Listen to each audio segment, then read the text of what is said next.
Warning. You're now entering a stream that isn't suitable for everyone. Be warned that this channel will have swearing, singing, sexual innuendos and lots of jokes that could easily offend.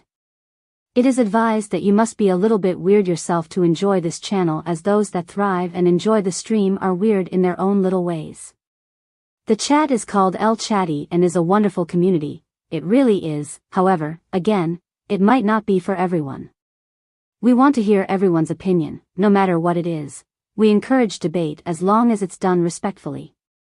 If you're easily offended or don't like differing views, then again, this channel is not for you. By entering this stream you do so at your own risk. If you want to try it out, that's absolutely fine, but if you don't like it, no need to announce your departure, you can just leave quietly, as this isn't an airport. Besides this, this is obviously going to be, if you want to know what really happened, you need to watch this. This is the only place you're going to get this type of interview or I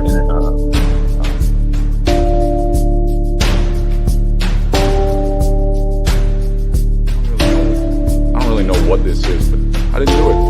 I'm innocent, Judge. I'm not guilty. I'm innocent.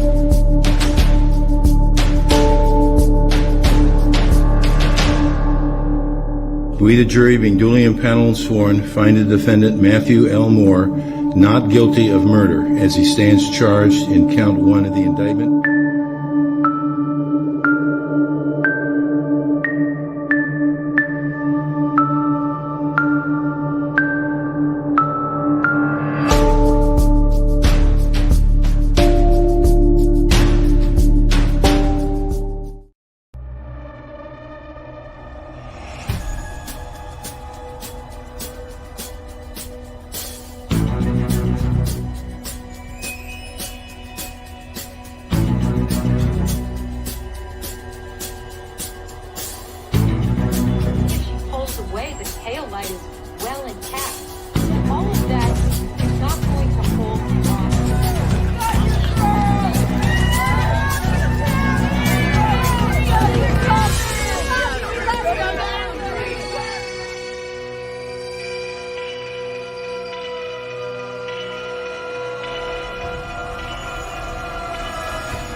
Elvis has left the building.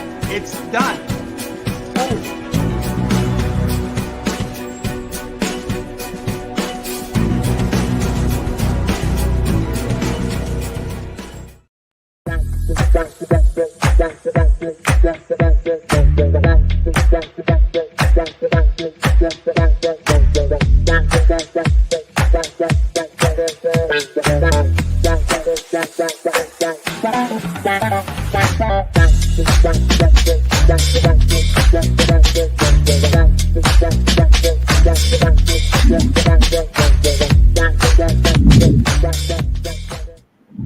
Hello, how are we, people? Hope you're all well out there.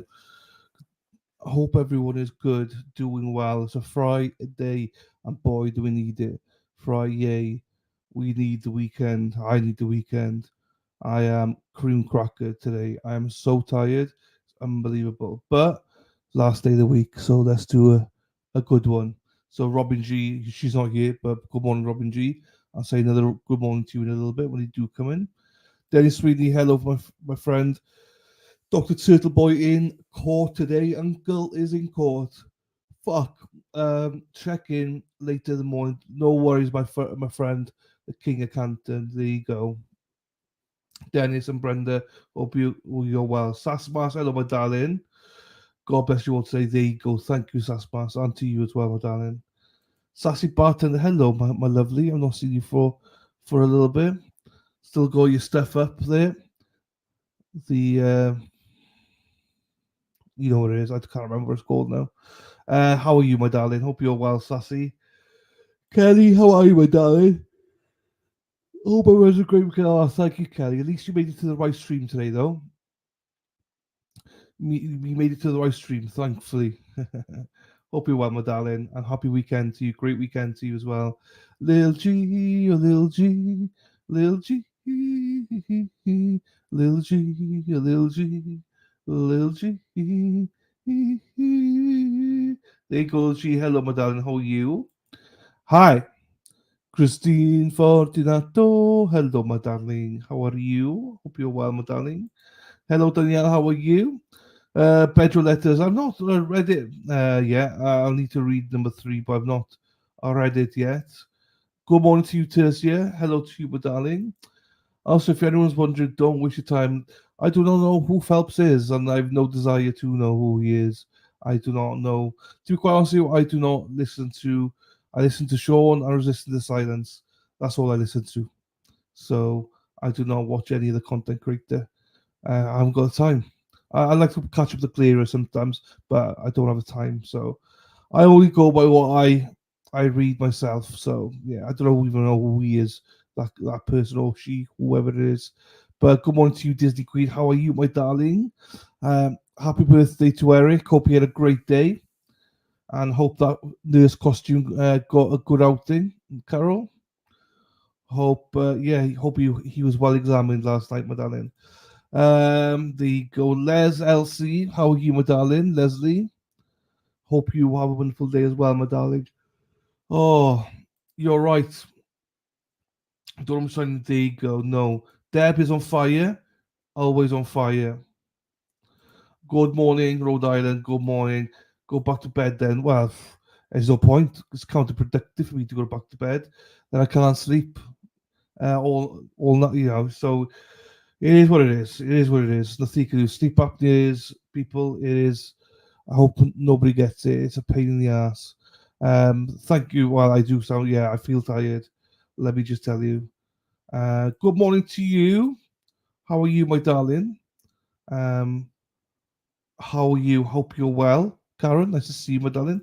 Finished watching yesterday's, and that woman she was loopy. The other witness was a minor that we missed last. It's only like 20 minutes, half an hour. So we're gonna play that in the next stream. We didn't really miss anything. There's no video, just audio of her. But it's a minor. Hello, hippie chick. How are you, my darling? Hope you're well, James. Good day, mate. Up in Scotland, sunny Scotland. Ashley, good morning, beautiful people. It's Friday. Yay, let's go. Gary, how you doing, fella? Hope you're well, buddy. Oh, Rhode Island's on fire. Deb's hair is on fire. Ooh. Right, just see what else is there. No, that's it. Right. Hope you're well, people. As I said, we got this one now.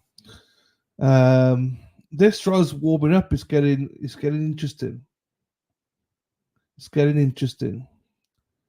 So it's good.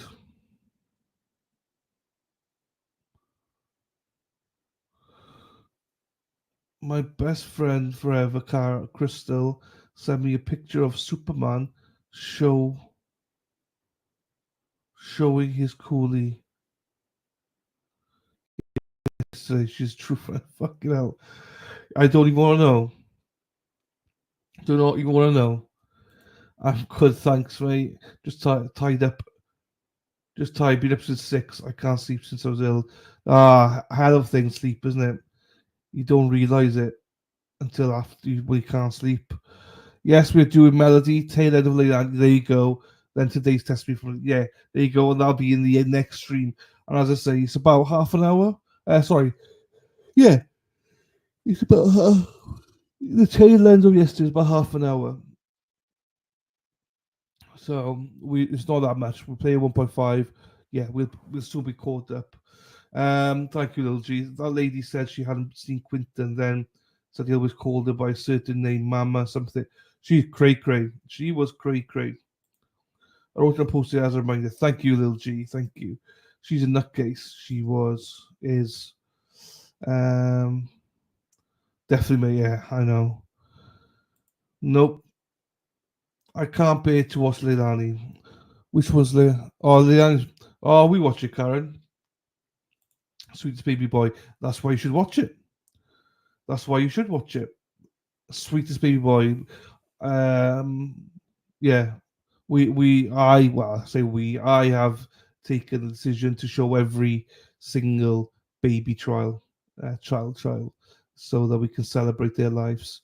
I never used to, but what we feel in terms of how awful it is nothing to what he went through as a child. So that's why I played them, Karen, because it's their legacy. That child deserves a platform for their life to be celebrated. So,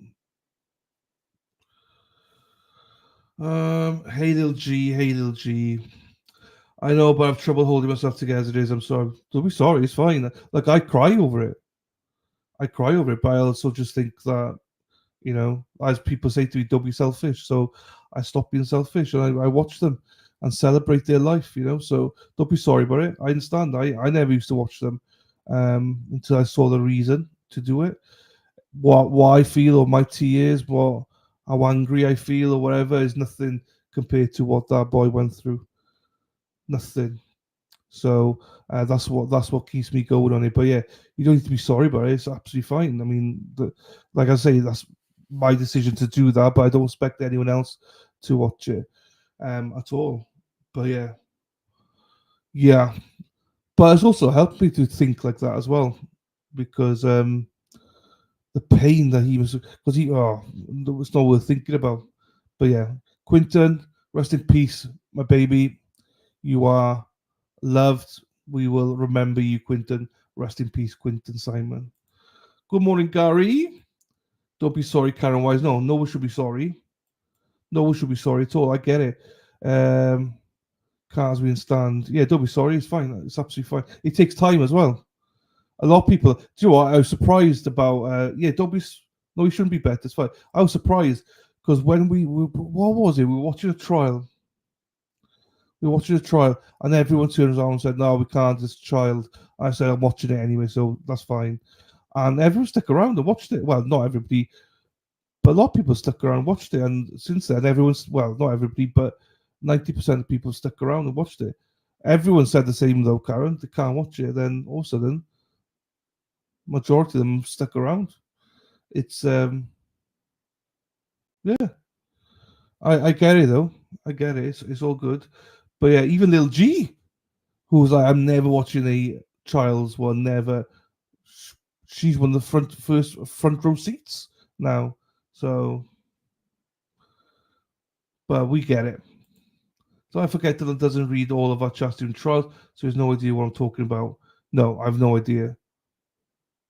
I don't know what you mean by Cooley. I just trust you, and if you like it, it's fine.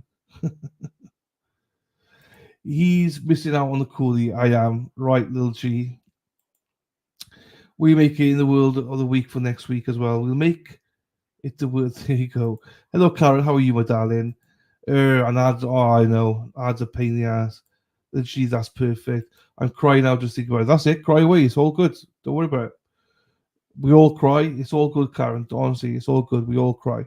But as I say, I don't care if I cry on stream about it. It's not about me or how I feel on stream. It's about that little boy. So if I cry over it, I cry over it. So it's all good to cry. I think it's not a problem whatsoever. And those that have been watching it with me, thank you for watching. As I say, I'm surprised that so many people have been watching it. So thank you. Carol doesn't like it. She loves it. Cooley. I know she likes Superman. I know she likes him, but I don't know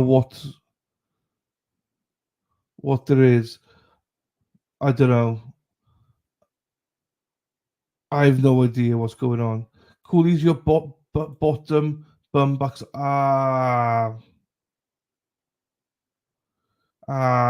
Okay. I'm with you.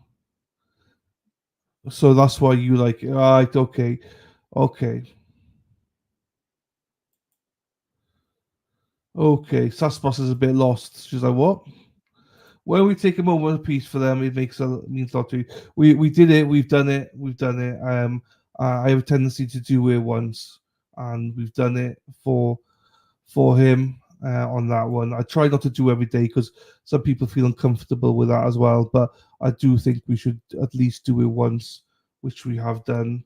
I know some people don't like that as well, but it's all good. I agree with you. We should do it at least once. You're right. Sue, hello to you, my darling. Dana Leonard, hello to you. How are you, sir? Nice to see you. I know we have. Oh, I wasn't sure if you were here for it or not. I wasn't sure.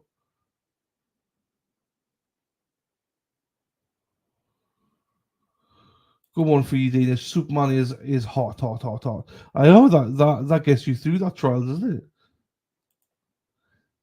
I think it's nice. Yeah, I think it's nice to say, but I also respect the fact that there are some people that don't like it either. So I get it. I personally think it's nice. Yes, I agree with you.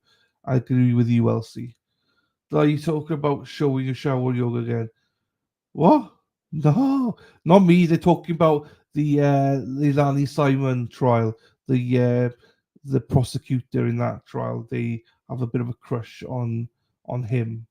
I believe Carol does anyway. So I'm surprised that trial's on half of an hour delay as well. But yeah. Hello, Rhode Island lady. Oh, you've got Dana. What's her name? Next Tuesday. Esty. Uh, Esty. Esty. It says starts with an E. Doing your stream next Tuesday. You tell me now in chat. We special guest next week or next Tuesday for Dana Leonard and Tracy is I butcher her name, ST or something. I think we'll see. Good morning, Dana. Hello, Dana. ST. Fine. Here's what happened. I used the word coolie in chat, and no one except for I think Dennis G knew what I meant by coolie. So the word sort of stuck because he was funny. I thought coolie was like Kool-Aid. That's why he was like. That's all good though. It's all good. There you go, ST. Refer to bottom box like tush. Never knew that. ST. She's a dancer, and she's been doing a lot for the Karen Reid movement. So that's a good get. I think there, Dana, you smashing it. You're smashing with the guests. You are smashing it. You got. I love the lineups you've always got there. I still need to listen to this week's episode. I not had a chance. Hello, Robert G. I'm good, Dana. As long as Superman's there, she's good. Hi, Rhode Island. I think Coolio. Who doesn't like a good Coolio? Rear end, not rear end. Rear end. Good morning, Dilly's Rico Suave. Who's Rico Suave? Suave? Greg. I'm not sure who that is. We have another one on the 5th. Great guest that day. Yeah, I'm sure the way you're lining them up there, they're awesome guests. I don't think the 5th might be a bit of a dull one, but compared to your other guests. But I'm sure they'll try. I'm sure they'll try and bring the magic with them on the 5th. Dana, you hero, you. I'm going to start using that Will G as nobody will know what I'm on about. Greg. What? I don't understand it, Greg. Oops. I think the phone thought I was your Dana. Gary, I am too. So fun. Rico Suave. What's that? Rico Suave. Hey, Rebecca. How you doing, darling? I've never heard of that. It was Rico Suave. It must even saying it right. Rico Suave. Rico Suave.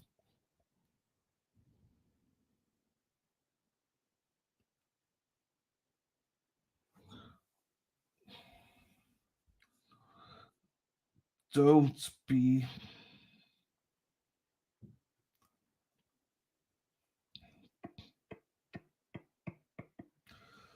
Absolutely fine. So I'm just messaging back.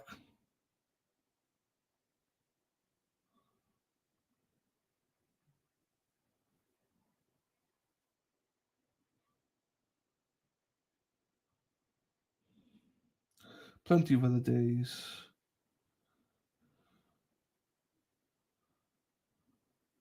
Oh, I was supposed to have a special guest on this morning, but they can't make it.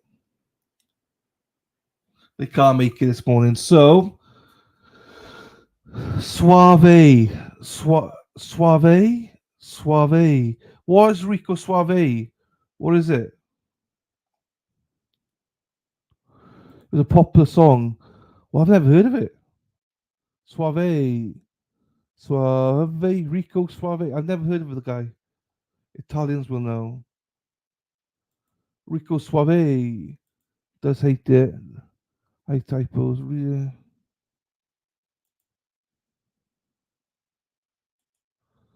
Rico Suave. So it's a song, yeah? Or is it a person?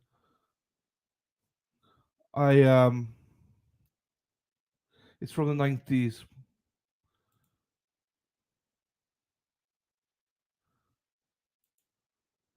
Gerardo. Who the fuck's Gerardo? I'm not trying to act thick here, people. I have no idea what any of you are on about. Gerardo Rico Suave, no idea. Greg, I blame Greg. Greg, you're at fault here, Greg. You fucked it up now. I sound thick as shit now. Rico Suave. Rico Suave. Good. Happy days, Gary. I have no idea, Gary. What the hell's going on? It must be an American Italian thing. Guilty as charged. Lol, like handsome. Rico Suave. Rico Suave. So it's Greg calling me handsome then? Rico Suave. Oh, look at that puppy. That puppy looks cute. Is Shannon here? She is in here, yes. She was in my dream. Ah. Dylan, Eric wanted me to tell you and El Chatti, thank you so much for the wonderful birthday wishes. It meant so much to him. That's not a problem. I hope you told him that he needs to get a finger up his ass and a colonoscopy as well. He needs to do that, that's for sure. And as I said, I hope the nurse is out to work the treat last night, my darling.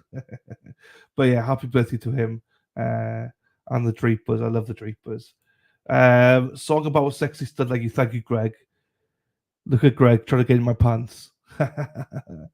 Google it, Lan. Do you know what? If I put Rico Suave in, hang on. Let me put Rico Suave. Hang on. Musician, right? Let me get an image of him then. Let me get an image of Rico Suave.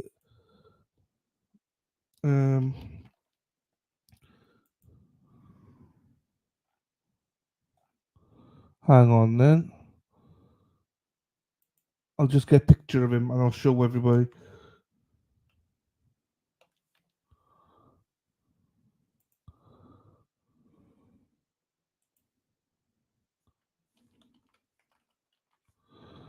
Okay, let me just get a picture of him and I'll put it on. Oh yeah, each to their own. I thought he'd be better looking. So this is like a sex god thing. Yeah. This is what you call sex god. Okay. This is allegedly this is the sex god. So this is Rico Suave, eh?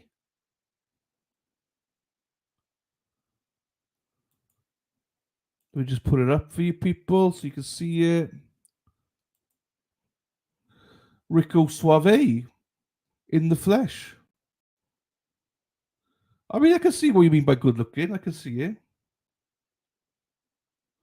I can see it. The nice little beard on him. He's got the, yeah. I mean, look, each to their own in sense of sexiness. I think he's a good-looking guy. Very, very good choice of merch that he wears. But yeah, I know he's taken. Handsome. Everyone likes him. Yeah, handsome. Rico Suave. Very handsome. More handsome than I thought he would be. Let me just say it like that. Yeah. No, it's good. El Chatty's very own Rico Suave. I was waiting for him to see it.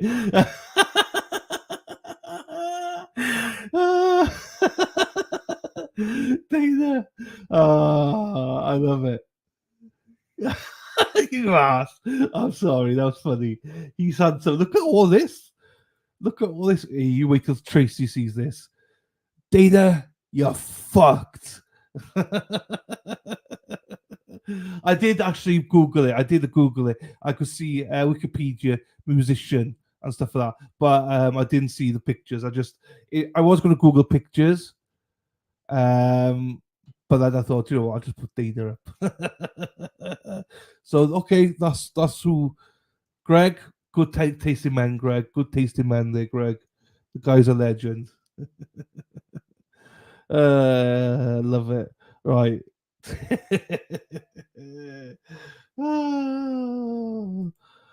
That's funny.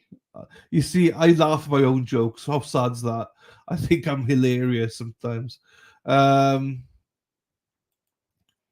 Right, let me take that down.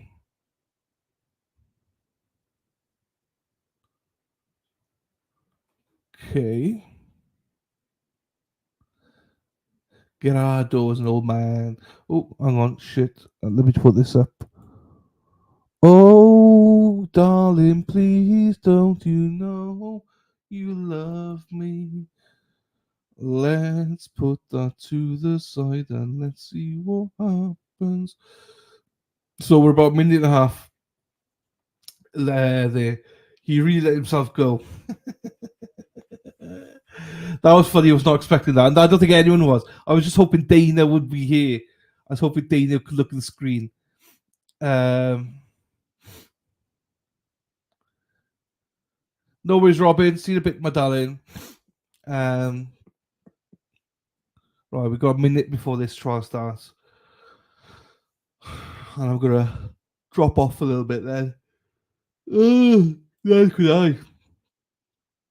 Hello, Crystal. Hope you're well, my darling. I was sat here sleeping for a good while. So, right, let me just do this then. Let me entertain you. Let me entertain you. Ba ba ba ba ba ba ba ba ba ba ba ba ba ba ba ba. So I have 11,003 subscribers at the start of the stream. I've now got 11,002 subscribers. So we lost one since starting the stream.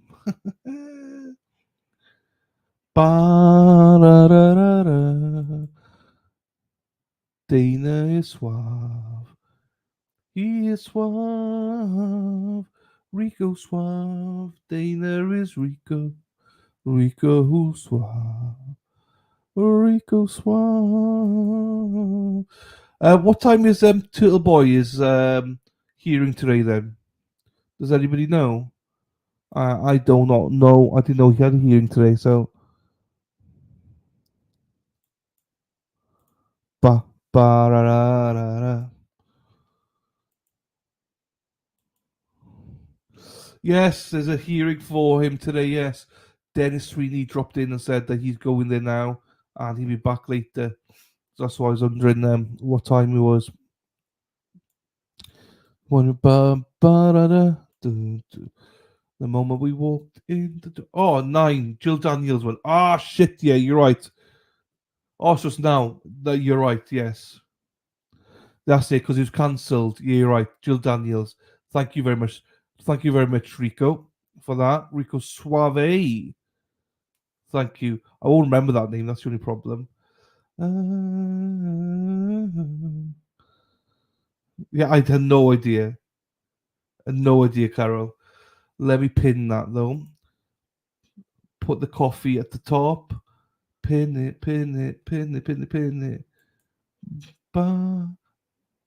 Me.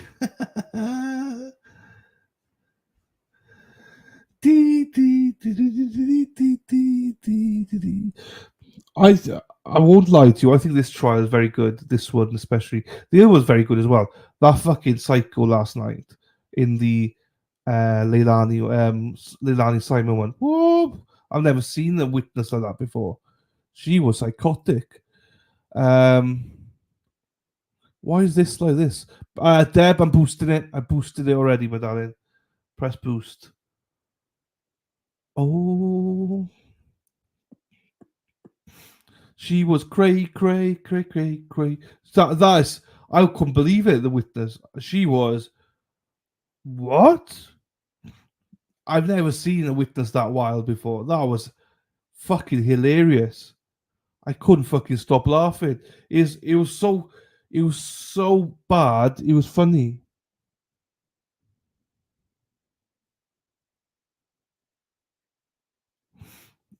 It's so bad. You gotta watch it because just watch the cross.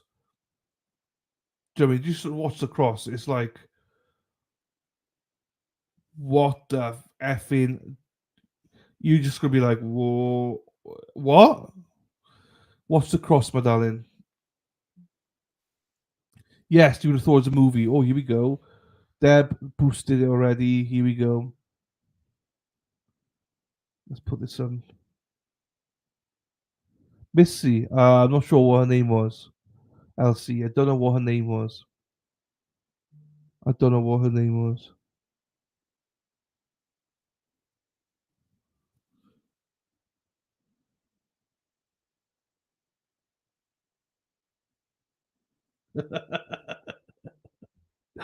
Oh, Dana.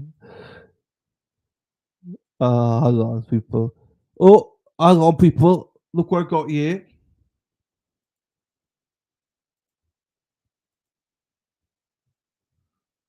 Hang on, let me get this for you people so that you can see the actual Rico Suave. Let me get this for you people. So that you can see Rico Suave in the flesh. Because if you're like me, you don't know who he is. Hang on then. Right, let's stop it for a second. This is Rico Suave in the flesh, people. Just got the picture.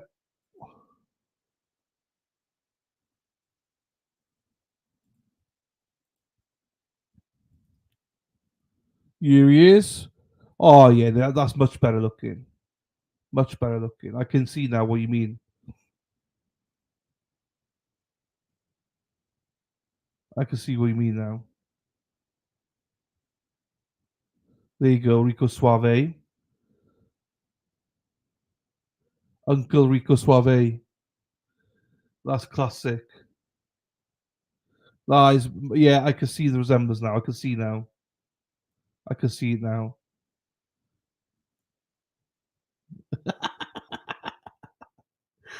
Oh, Dana. Dana, you legend, you. Dana, you legend. Dana sent me that himself. Fair play to him.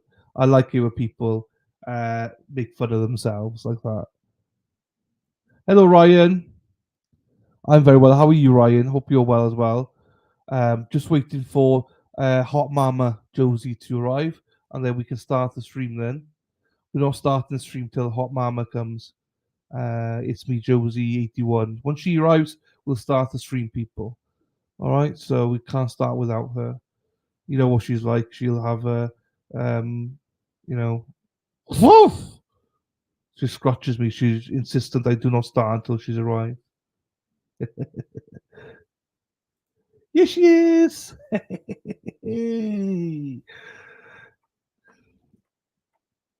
There you go.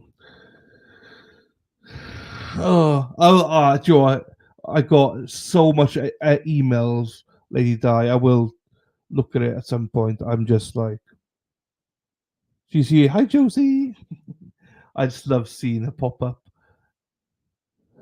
I got so many emails. I'll be honest with you, I'll be off most of today, people. I'd be falling asleep every 2 seconds. So, and I'd be yawning so much. I don't want to yawn in front of all of you. I will be here listening, but I'll probably be sleeping. Oh, here it goes again. Oh, Josie, Josie, Josie, Josie. Right, hang on. Where is she? Da, da, da, da, da. Josie, I'm of turf. They aren't as lovely. Fuck around and find out. I'm joking, they're lovely. I love. Don't worry about anyone else's emails. Just search my name and worry about mine. Jeepers, jeepers. Ah, it's Josie. Ah, it's me, Josie. Hey, Christine, my darling. To anybody that was wondering about Christine's hospital appointment, she's cancer free. She goes back in 2 years to have more thingies, more tests. Like the stream, please. Daffy Dill, cheats on me with Will. But it's too many cans. No, it's this sleep apnea, Vix.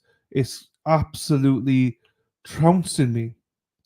But yeah, obviously I should be doing 2 streams of either, but no matter what, I'm just literally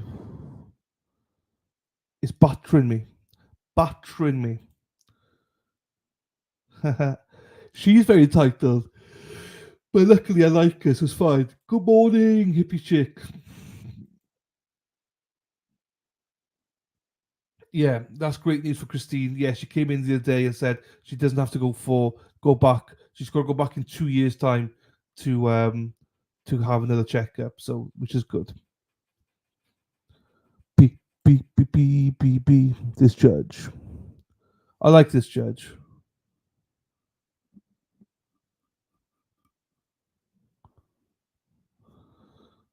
Can we just get started on time one time? It'd be good.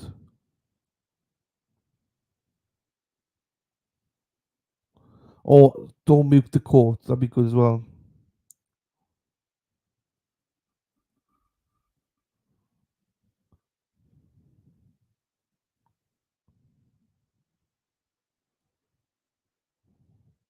I hate when he does this.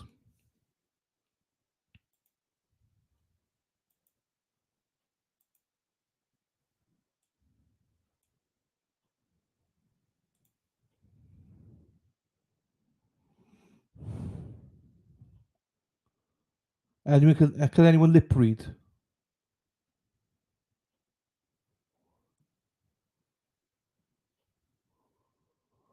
Can anyone lip read? Wait, lady, did you say to me, why can't you, Rick? Why can't you just be more like him?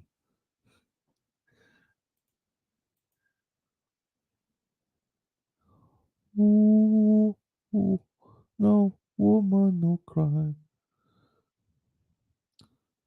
Depends which lips. If Charlotte D was here, be a good lip reader, not the face ones, but Google certified lip reader.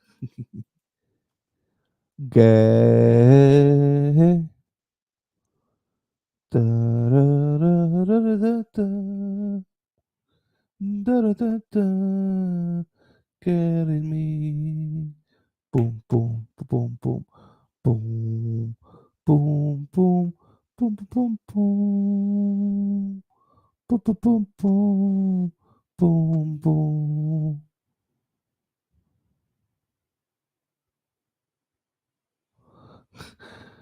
Yeah, it's something like I'll admit when I'm ready. Astro.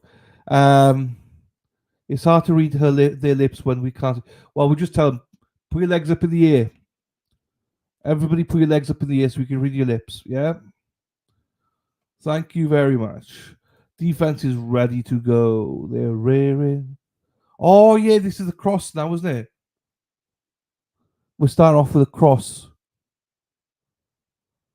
I don't remember who the guy is, but it's the cross this morning. Oh, No woman, no cry. Ah, ah, ah, ah. Ah, ah, ah. Cross, let's go. Yeah, I don't remember who it is though. Damn. We got some hot stuff, baby, this evening. We got some hot stuff, baby, tonight. I don't remember who's on the podium. Oh, here we go.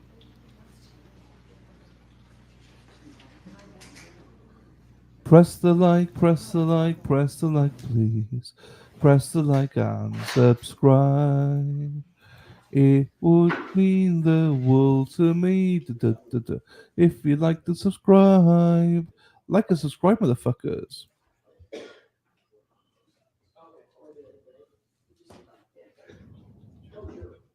I can't either, Gary.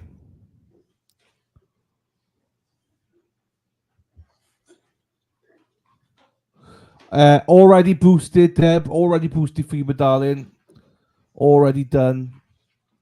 Boost, boost, boost. Let's get it boosted for Deb. All right, you have a seat. I'll remind you, you're still under oath. All right, jurors.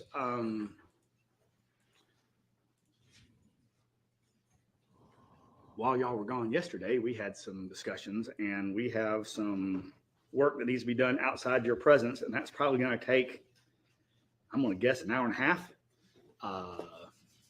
Could go longer, but in any event, what we've decided to do is try to go 12:31 today, and then excuse y'all for the day. We'll then take a regular lunch break, maybe even longer, so they can prepare. And then we have some things to take up outside your presence. Like I said, it's going to take an hour and a half to 2 hours. So we're going to work the rest of the afternoon. And if we have some extra time, we may jump ahead to the instructions I will give you at the end of the case, and we'll talk about those a little bit. So that is our game plan. That's why y'all didn't get lunch menus this morning. We will, break at a logical point around noon, and then excuse y'all for the afternoon. I wish we had thought about that and discussed that yesterday before we excused y'all, so y'all could make plans for today, but that didn't happen. So anyway, so y'all know what to expect. All right, so we'll still take a mid, morning break, and maybe take a 15-minute break to let everyone stretch and go outside if you need to. All right, you need to flip over to. Are you good? You need the camera. I need not camera. Computer. We're also maybe attempting to do the internet call again, so we'll see how that works. Okay.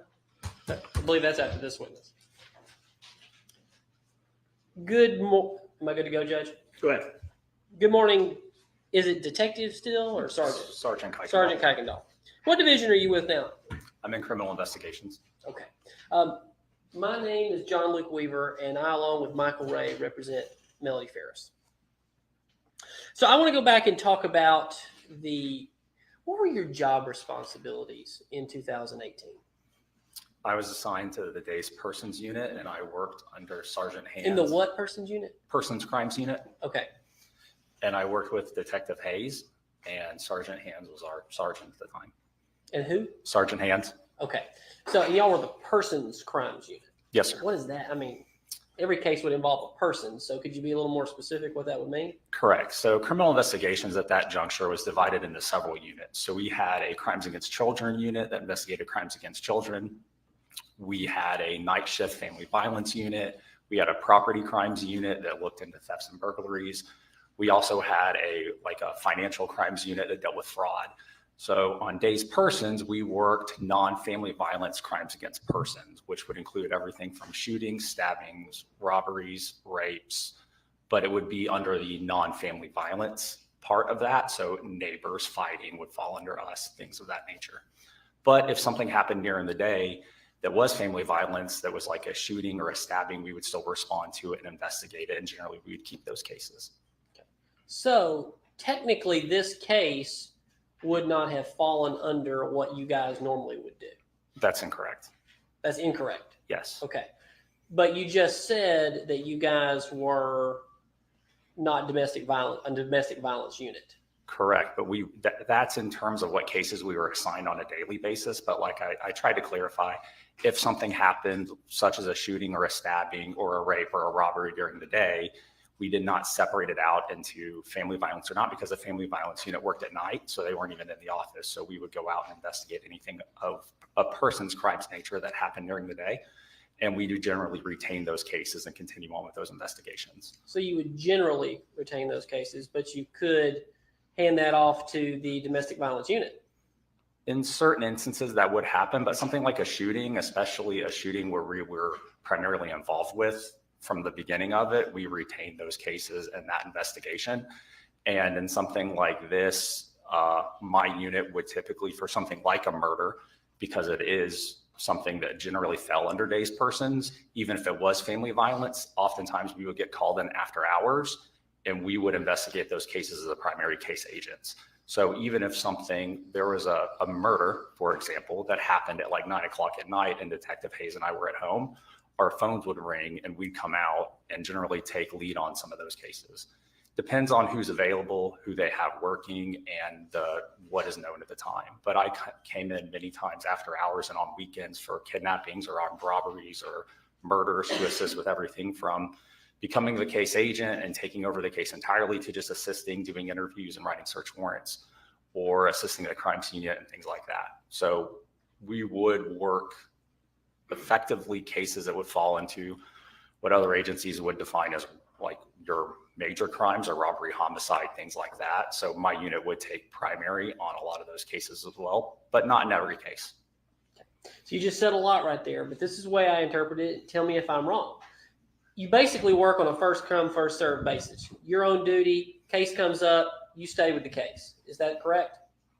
In certain instances, yes. In certain instances, we do transfer those cases to the units that would commonly fall under. For example, during like an on-call, for example, if a child crime came out, the on-call detective, regardless of unit, would respond to it, investigate that to the best of their knowledge at the time with everything they could do. And typically, like for example, a child molestation would be transferred to the Crimes Against Children unit the next day, unless that detective retained that case, and that was sometimes left up to supervision. So, but in this case, when you guys first arrived, what were you doing earlier that day, by the way? I don't remember. Okay. And would you typically be with Detective Hayes throughout the day at that time in your career? We worked our cases were not assigned like in terms of we were partners. They were assigned independently. So I had a caseload, he had a caseload. So he would be working his cases, I would be working mine. Sometimes that would mean that we would work together. Sometimes that means that we just work completely independently. Okay. But when you were called out to this case, obviously there was no indication that there had been a murder, correct? When we responded to this case, we responded like we do in every case. It was a death investigation. So I believe I heard you on a number of recordings say that you investigate every death in Cherokee County. I don't. Maybe not you personally, but Cherokee County Sheriff's Office. We respond to deaths in the county, but not inside the city limits. Not inside the city limits of Holly Springs, Canton, Ball Ground. Typically, but we have been asked to assist them in the past. Okay. But that's what you did. We investigate deaths. Yes. Even natural deaths. Yes, we do. Right. Because I heard you say that in interviews. Yes, sir. We investigate natural deaths, accidental deaths, suicides, homicides. Okay. Why do you investigate natural deaths? Would that not be something for the coroner to do? We work in conjunction with the coroner's office to investigate natural deaths because the goal in going out to those is to determine if it in fact is a natural death or if it is a homicide or an accidental death or something else. So we do go out to determine the manner and cause of death in conjunction with the coroner's office for deaths in Cherokee County. Right. So you noted early in your incident report and in your audio recordings that, I mean, you applied for a search warrant almost immediately. It was done early in this case, yes, sir, before the house was searched, I believe. Okay. What probable cause? I did not obtain the search warrant, so I've never read the affidavit, so I don't know what probable cause was necessarily written in it. You didn't obtain the search warrant? I did not write the original search warrant, no, sir. But you just know that a search warrant was completed before you went in the house? Yes, sir. How do you know that? Because that information was relayed to me by investigators and supervisors on scene. Did you see it? I read the search warrant itself, but I don't believe I've ever read that affidavit. Okay. Do you know if y'all were already saying there was a murder at that time? At the point in time we responded to the scene, we knew that we had a human remains on appeared to be human remains on a fire, burned to a degree at which none of us had ever seen before in many years of law enforcement experience. We knew that people were already talking away from family members and providing information that had us very concerned. And when we respond to any death investigation, we look at it as a potential homicide from the onset of the case until we find evidence to support that it is not a homicide. And so that evidence would have been Scott Farris telling multiple people that a gun was missing, yes? That is not the only information that we had, no. What other information? The degree to which the body was burned. I've been taught in previous homicide classes that bodies caught up in brush fires or caught up on fires are oftentimes not burned up to that degree, and that should be a very concerning thing if you were to see it when you initially respond to somebody that has fallen on a fire. So I have been taught that in homicide schools, that if somebody is in like a brush fire or like even like a little burn pile, but they are like almost gone and all you have is some bones, that is a very concerning thing, and you should take note of that and start looking deeper as soon as you see something along those lines. So that, in conjunction with family members already starting to talk about other family members in terms of everything from potential drug problems to missing guns to also notably potentially blood in the house, all of these things combined led us to be concerned that this was potentially more than an accidental death or a natural death from pretty much the onset of law enforcement's arrival. Most of that information was gained by even uniformed patrol before Detective Hayes and I made it on scene. Right, because Scott Farris was telling multiple people that a gun was missing in the house. That is one of the factors, but again, not the only factor. Did you already know that he was telling people that before he got in your car for your interview of Scott Farris? Yes, sir. I had heard that when he was alone with one of the officers on scene, he had started reporting that there was a firearm missing.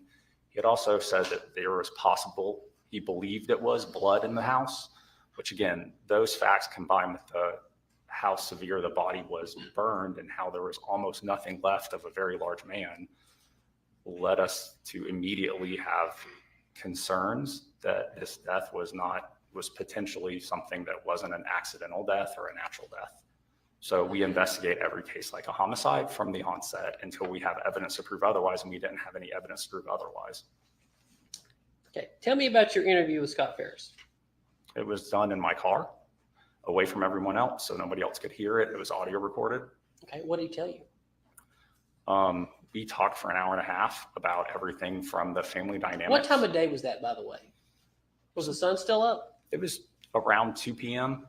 So within the first hour of your arrival, you got there about what, 1:30 you said? Yes, sir. It was around 1:30. So within 30 minutes of your arrival, he's in the car with you talking to you. I wouldn't say within, but it was around 2 p.m. Okay. Within the first hour. I believe so, yes. Okay. So he gets in the car with you, and tell me what he said. Over the course of the time that we spoke, he talked about some things that he had seen that was concerning in the house. He had talked about the relationship dynamics between Gary and Melody.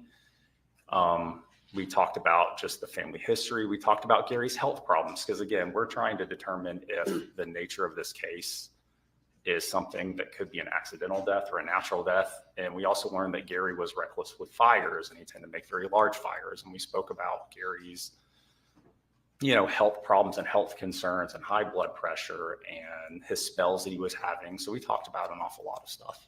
Sure. So in your report, you noted that Scott told you that the tractor was in an odd spot. Do you remember that? Yes, sir. All right. And do you remember that he told you that it was normally in a specific place, but it was poorly parked? He said it was parked in a spot that was odd for the tractor to be parked. Okay. And then he also brought up conversations about his mother only having access to Gary's bank account and having his PIN number. That's all access she had. He brought that up to you, yes? We did talk about the financials, yes, sir. Okay, so he brought that up to you. While we were speaking, he did talk about how she has access to a debit card and that's the way she accesses the money to spend it. And he's the one that said that his mom produced the wallet. Yes, that was brought up early on as well, is that she had, while looking for Gary and trying to determine if he was still at the residence or had potentially left, one of the things they looked for was the wallet, and she did produce the wallet, yes. And he's the one that brought up something about a CPAP machine. Yes, Gary used a CPAP machine every night. Okay. But then he's the one that tells you the story that, and this is within, again, the first hour of you arriving on the scene. Scott Farris tells you that a few weeks ago, he was helping an AT&T repair guy at the residence. He was looking for a remote and opened the wooden piece of furniture near the door in the living room area downstairs in the basement. When he opened the drawer, he found a leather holster with what appeared to be a .38 caliber revolver in it. Yes, he told you that. It's in your report. I don't know if that's the exact phrasing, but that's how I paraphrased it. But yes, he told me that. You would agree that's how you put it in your report? Yes. Okay. And that he had never seen this gun before. And when he checked for the gun again on the 5th, while looking for Gary, he noticed that it was not there. You remember that? Yes, sir. Right. And he saw a couple of drops of blood of what appeared to be in the basement. And he did not notice any chemical odor in the area. You wrote all that? Yes, sir. Okay. And there were no other. And Scott, I asked Scott about the firearms in the property, and he said there was a shotgun in the basement closet and an old shotgun over the door, and also an old rusted .22 rifle. Yeah? Yes, sir. Okay. And at that point, he didn't mention that he had a lot of rounds of .38s in his barn apartment, right? I did not ask him about what kind of ammunition was there. Right. You didn't ask him about any of his guns, did you? I think I phrased the question more specifically to the house. Right. But I'm not exactly positive on how I phrased the question. Okay. And was it at that point? Now, okay. So, but you're aware that everything that Scott Farris told you at that point, that was essentially y'all's theory of the case from that second on all the way to this very moment. That's incorrect. Why is that incorrect? Because at that point in time, what we do is we ask questions and we get information, but then we have to take that information and follow up with it to find evidence that supports or refutes it. At the beginning stages of this case, we did know very little. We knew that somebody was reporting a firearm being missing, reporting blood being in the basement. We knew we had a severely burned body on the fire, the likes of which none of us had ever really seen before, to include house fires where houses collapsed on people. So we were investigating this case as truly and honestly as a fact-finding mission to find the truth as you could possibly do, because we didn't know what happened. We didn't know how originally, when we first got there, we didn't know what had to happen to get a body to that stage of being burned. We didn't have that knowledge. We have to ask questions. We have to get the information, and we have to follow up with that information. And we don't necessarily take anything for face value just because somebody said it. We have to go investigate that part of it and find the supporting evidence. And over time, it starts to paint a picture of who's telling the truth and who's lying, and what is factually based and what is not factually based. So it is we gather information to find the evidence to get to the truth. And part of my initial conversation with Scott, I didn't know how at all Gary got in the fire. I simply was just asking questions to get information because he had information to provide. He wanted to talk, so I needed to know what he was going to tell me and what information he was going to say. At that juncture, we didn't know Gary had been shot, so we had no theories. We had no idea who killed Gary, if he was killed. These are things we just didn't know when I was speaking with him in the first 30 minutes of arriving on scene. It was just to see what information he would tell us. And then the investigation kind of balloons out from there, and we start gathering more information and following up with alibis and talking to more people. So we didn't have a conclusion drawn in the first 30 minutes of this case. Okay. So you mentioned earlier this class you went to about burned bodies and training Was that Gypsic or It what was that?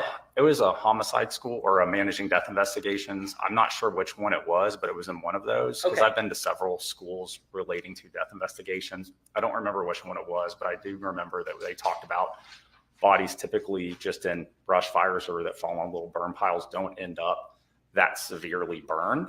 And so that is something I do remember, but I don't remember which class it was from. Okay. So in any of those classes at your homicide school, did they tell you that it's very common that there are people that will come to the police first to steer the investigation away from themselves? You obviously were told that in homicide school, right? That is something I've learned through my career, yes. You learned that. Okay. So would that not have been suspicious to you that Scott Farris within an hour is pointing you away from him and he has provided you with his mother's alleged financial motive and a murder weapon? And nobody had a clue that there had been a murder. I wouldn't say that that made us necessarily suspicious of him, but right out of the gate, we were doing an investigation into what happened to Gary, which included, as the investigation got more and more information, it included investigating Scott. We looked at Scott and his potential involvement into the death of Gary as quickly and as reasonably as we did anyone else in this case that we knew of that we needed to look at. So Scott was investigated for any of his involvement. I believe we forensically analyzed his phone and looked at, I believe phone records were obtained for him and his alibi was sought out and he was interviewed multiple times. So Scott was investigated. It's not something that we just took his word for it because he said it. We'll talk about that because I don't think you were involved in a lot of the follow-up years later investigation of Scott. But at this point, after your interview with Scott, what did you go do? Did you go tell Hayes what he said? What did you do? I don't remember if I spoke to Hayes before I interviewed Chris, but the next thing I did was speak to Chris. And that was also done in my vehicle away from everyone else. And that was also audio recorded. All right. So you went from Scott to Chris. All right. Tell me what Chris told you. And speaking with Chris, he relayed a lot more of the family dynamics between Melody and Gary and things he had seen and things that his daughters had told him that they had seen. And we spoke about the relationship and we spoke about the finances. We spoke about him and how the body was found and what his observations were and things of that nature. Okay. And he told you, you asked him where he was through the last couple of days, right? Yes, sir. Do you remember that? Yes, sir. All right. Do you remember what he told you? Yes, sir. Over the course of, I spoke to Chris twice in particular. And through those two conversations, I did get a list of his timelines from basically the 3rd through the 5th, because Gary was last seen by anybody reasonably on the 3rd, and Chris was one of the last people to have seen him. Okay. In that conversation, did Chris bring up to you that his parents had been upset about a month before for him stealing from his father? Did you ever find that out? I don't remember if I spoke to Chris about that or not. Okay. All right. So at what point did you glean anything else from his interview, by the way? That Melody was exceedingly upset that there was a beach trip plan that Gary was going to be paying for a condo. Because he was stealing money from the family. In that particular case, from the way Chris explained it to me, is that he wanted to go on a beach trip to take his children. He had mentioned it to Gary. And Gary had offered to basically, the way I understood it was upgrade the room because Gary could afford a nicer room than Chris could afford. So the belief was that Gary would pay for the nicer room and that Melody was invited and that they would all go on a nice beach vacation together, which was supposed to happen, I believe, a couple days after the 5th, but I don't remember the exact date the beach trip was supposed to happen. Okay. So at this point, had you learned from either Scott or Chris that she was having affairs? Yes, that came up in our conversations as well. With Scott and Chris? Yes. Okay. So they'd already both told you their mother's having affairs and the issue with her being angry about money, things like that? Yes, sir. That they were taking from their dad? But their dad was giving them. Okay. That's your opinion. That's what they told me. That's what they told you, right? Yes. And that's what you believe. No, that's just what they told me. All right. So at what point was it then your job, I think you said yesterday, you just kind of went and stood next to the tractor for an extended period of time. I did. I went and secured the tractor because we knew that it had been moved, and it was something that was far away from where we're all standing at because the barn was pretty far away. Okay. So I was asked to go stand by with the tractor until a member of the crime scene unit could come and process it. All right. Did you walk through the barn at any point? At one juncture, I did follow Lieutenant Stewart, who's on the crime scene unit, as he was photographing, and I walked with him. You were with him? Yes, sir. Okay. And so you would have been going back to Stewart photos.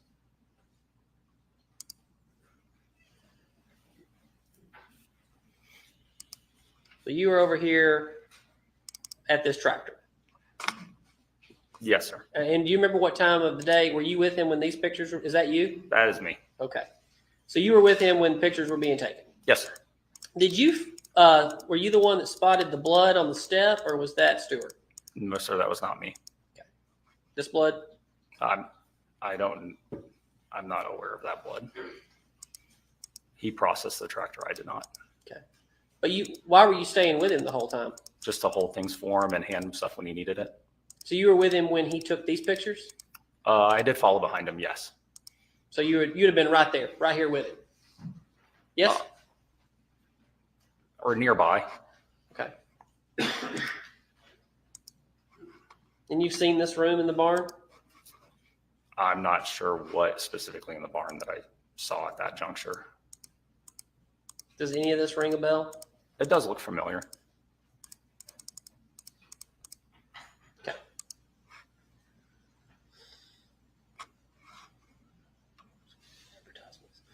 So,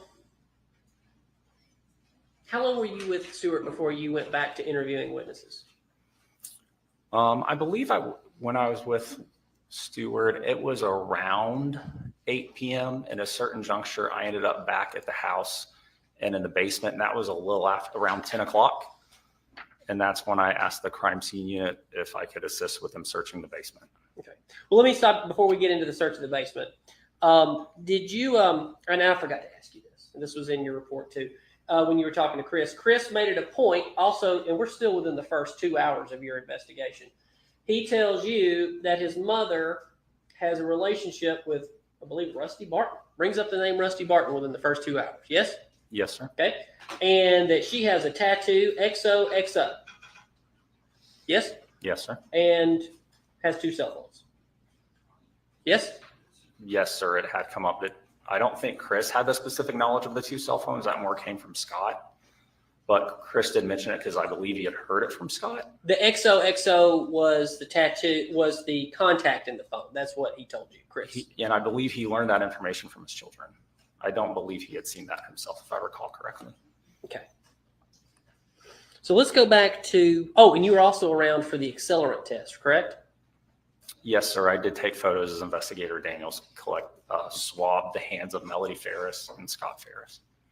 All right. So in that swab, did anybody ever think to do y'all even have a gunpowder residue test or anything like that? We do have GSR kits, yes, sir. All right.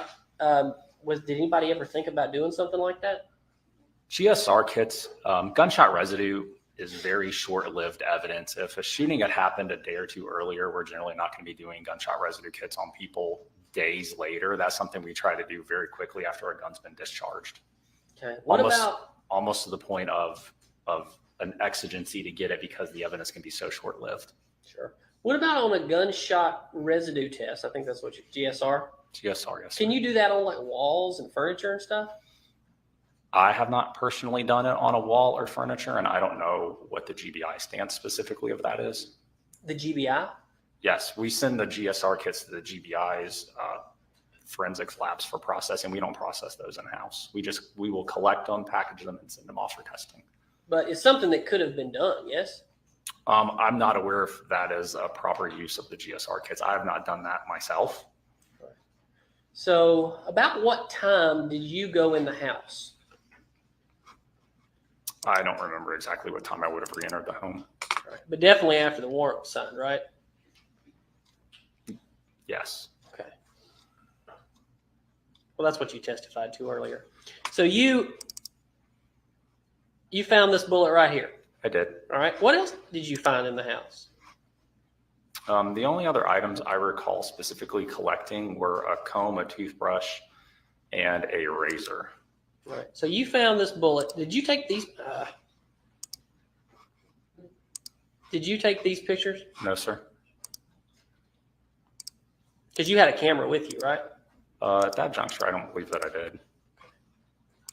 So let's talk about how you found this bullet.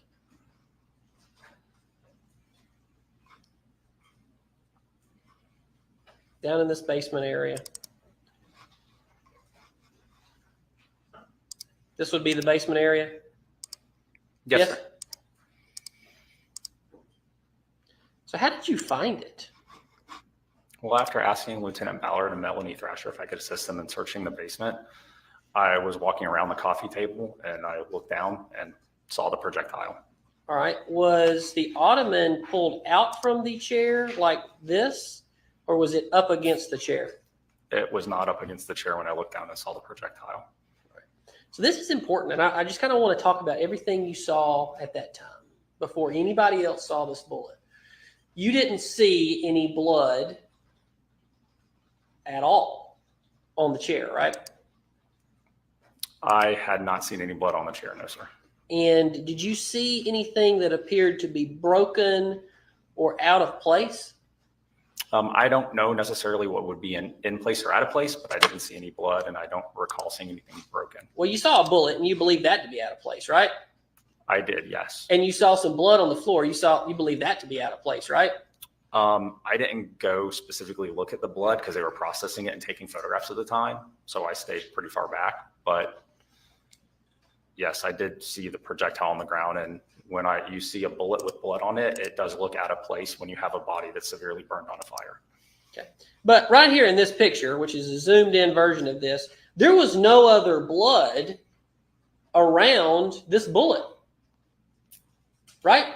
I'm not sure. As soon as I was looking in the area and I saw the bullet, the crime scene processing unit was only a couple feet away. So I got their attention and I stepped back and let them process and collect the evidence. But you didn't see that. You didn't see any blood, correct? I didn't see any blood. Right. Next to the bullet, no, sir. Right. And you didn't see any holes in the chair or anything like that? No. All right. Because that would make sense. You know, if a bullet has been shot and somehow it's underneath an ottoman, that it would probably go through the ottoman, would it not? That's an inaccurate statement. Well, then you tell me. Well, very simply, I don't know what the bullet hit when it was fired, and I don't entirely know exactly what it would have struck or not struck it. Detective Cockendall, I understand that it's been kind of made out that you were not very important to this investigation, but on July the 5th of 2018, you were important to this investigation, were you not? I do believe that I was an important player and investigator in this case, so I don't think that I You would don't say think I was you were, one. or you do? I couldn't hear you. I think that I am an important part of this case, yes, sir. Yes. Okay. So at that time, you're in the basement, you find the bullet, and you don't think it's important to look around and see, oh, could this have ricocheted off of anything? Should we look into that? Should we take pictures of that? Yes? I turned the scene as soon as I found the bullet, I turned it over to our crime scene processing unit because they have a lot more advanced training than I do in evidence collection. And I let them photograph. And of course, I looked around to see if I could see a bullet hole or any other evidence. And I just didn't see anything that hadn't already been spotted. The only thing I saw that hadn't already been observed, notated, or photographed or marked was the bullet. So as this case is going on, this jury has heard from a number of witnesses, crime scene techs along the way. Crime scene tech Thrasher, would you believe her to have been the one in charge of the house? I'm not sure from a crime scene perspective who is in charge of searching the crime scene. And I think this has been hard for us as we've sat here through this trial to figure out who's actually in charge of this case and this crime scene. But tell me if this is an accurate statement. Crime scene techs take information from detectives to find what to look for, yes? Yes. All right. So then detectives, they get information from crime scene techs to know what questions to ask. Yes?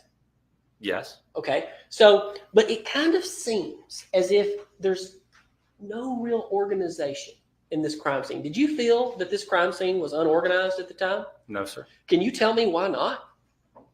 Well, the scene was organized. We had a number of supervisors on scene. We had captains, lieutenants, sergeants. We had a case agent, and the scene was organized, but the scene was large. So any one person is going to be likely not know what all the other people are responsible for doing because they know what their task is. So there was organization on the scene, and it wasn't disorganized. Who was running this whole case at that time? There was a number of supervisors that were there that were running various aspects of the case. We had Captain Pinion at the time was there, Lieutenant Darrell Clark was there, Lieutenant Ballard was there, Lieutenant Carter was there as well at one juncture. We had Sergeant Shaw was over at the burn pile for a large portion of it. And when I found the bullet, Lieutenant Ballard was in the basement with Melanie Thrasher as they were processing the blood that was found next to the bar. Okay. So here's where I want to know. On this crime scene, where did the buck stop? Who was the final say on this crime scene? There had to be one. Well, in this particular case, what I was being tasked with, I was being asked to perform specific job functions for the most part, and I was accomplishing those job functions and then either reporting back to Sergeant Hands or Detective Hayes. So from my perspective, those are typically, I was getting asked to do things like stand by the tractor. Once I completed that, I went back to find out what else I needed to do. Okay. So very specifically, I responded back to my direct supervisor or Detective Hayes, who was the case agent. But it appears, and tell me if I'm wrong, that there were multiple leaders on this crime scene, correct? There had to be because the scene was so large. So at a certain juncture, for example, at the barn, when Sergeant or Lieutenant Stewart, I don't know his rank at the time, when he was at the barn processing the barn and no other crime scene techs were around, he was responsible for that area of the property. He was responsible for processing that.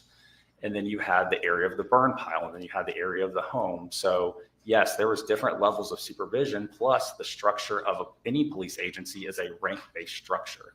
So you have investigators and detectives who answer to sergeants, and the sergeants answer to lieutenants, and the lieutenants answer to captains. And when you have all of those on scene, they do have different areas of responsibility. So it's not disorganized, there's just a rank structure. And yes, different people are in charge of different aspects of the case. All right. So, but it seems very chaotic on this crime scene from everything that's been presented to this jury. I wouldn't describe it as chaotic. There was a lot going on. And if anyone wasn't aware of what was happening from the outside looking in, I can't know what somebody would have seen or thought. But from my perspective, I didn't think it was disorganized. I thought we did have organization. I knew what my job role was, and I knew who to go back and report to. Were you aware that this was, that Thrasher was new in the crime as a crime scene tech? Did you know that? I don't know how new she was or wasn't. You didn't know? I'm not on the crime scene unit. Okay.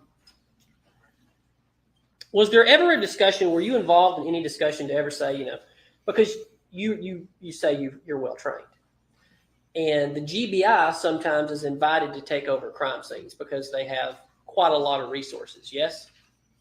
And training.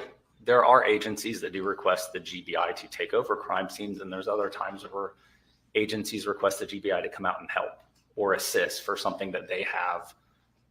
They are able to further that investigation through their knowledge and expertise, but it is agency dependent. Okay. But you would agree with me that the GBI is well trained at crime scene intake.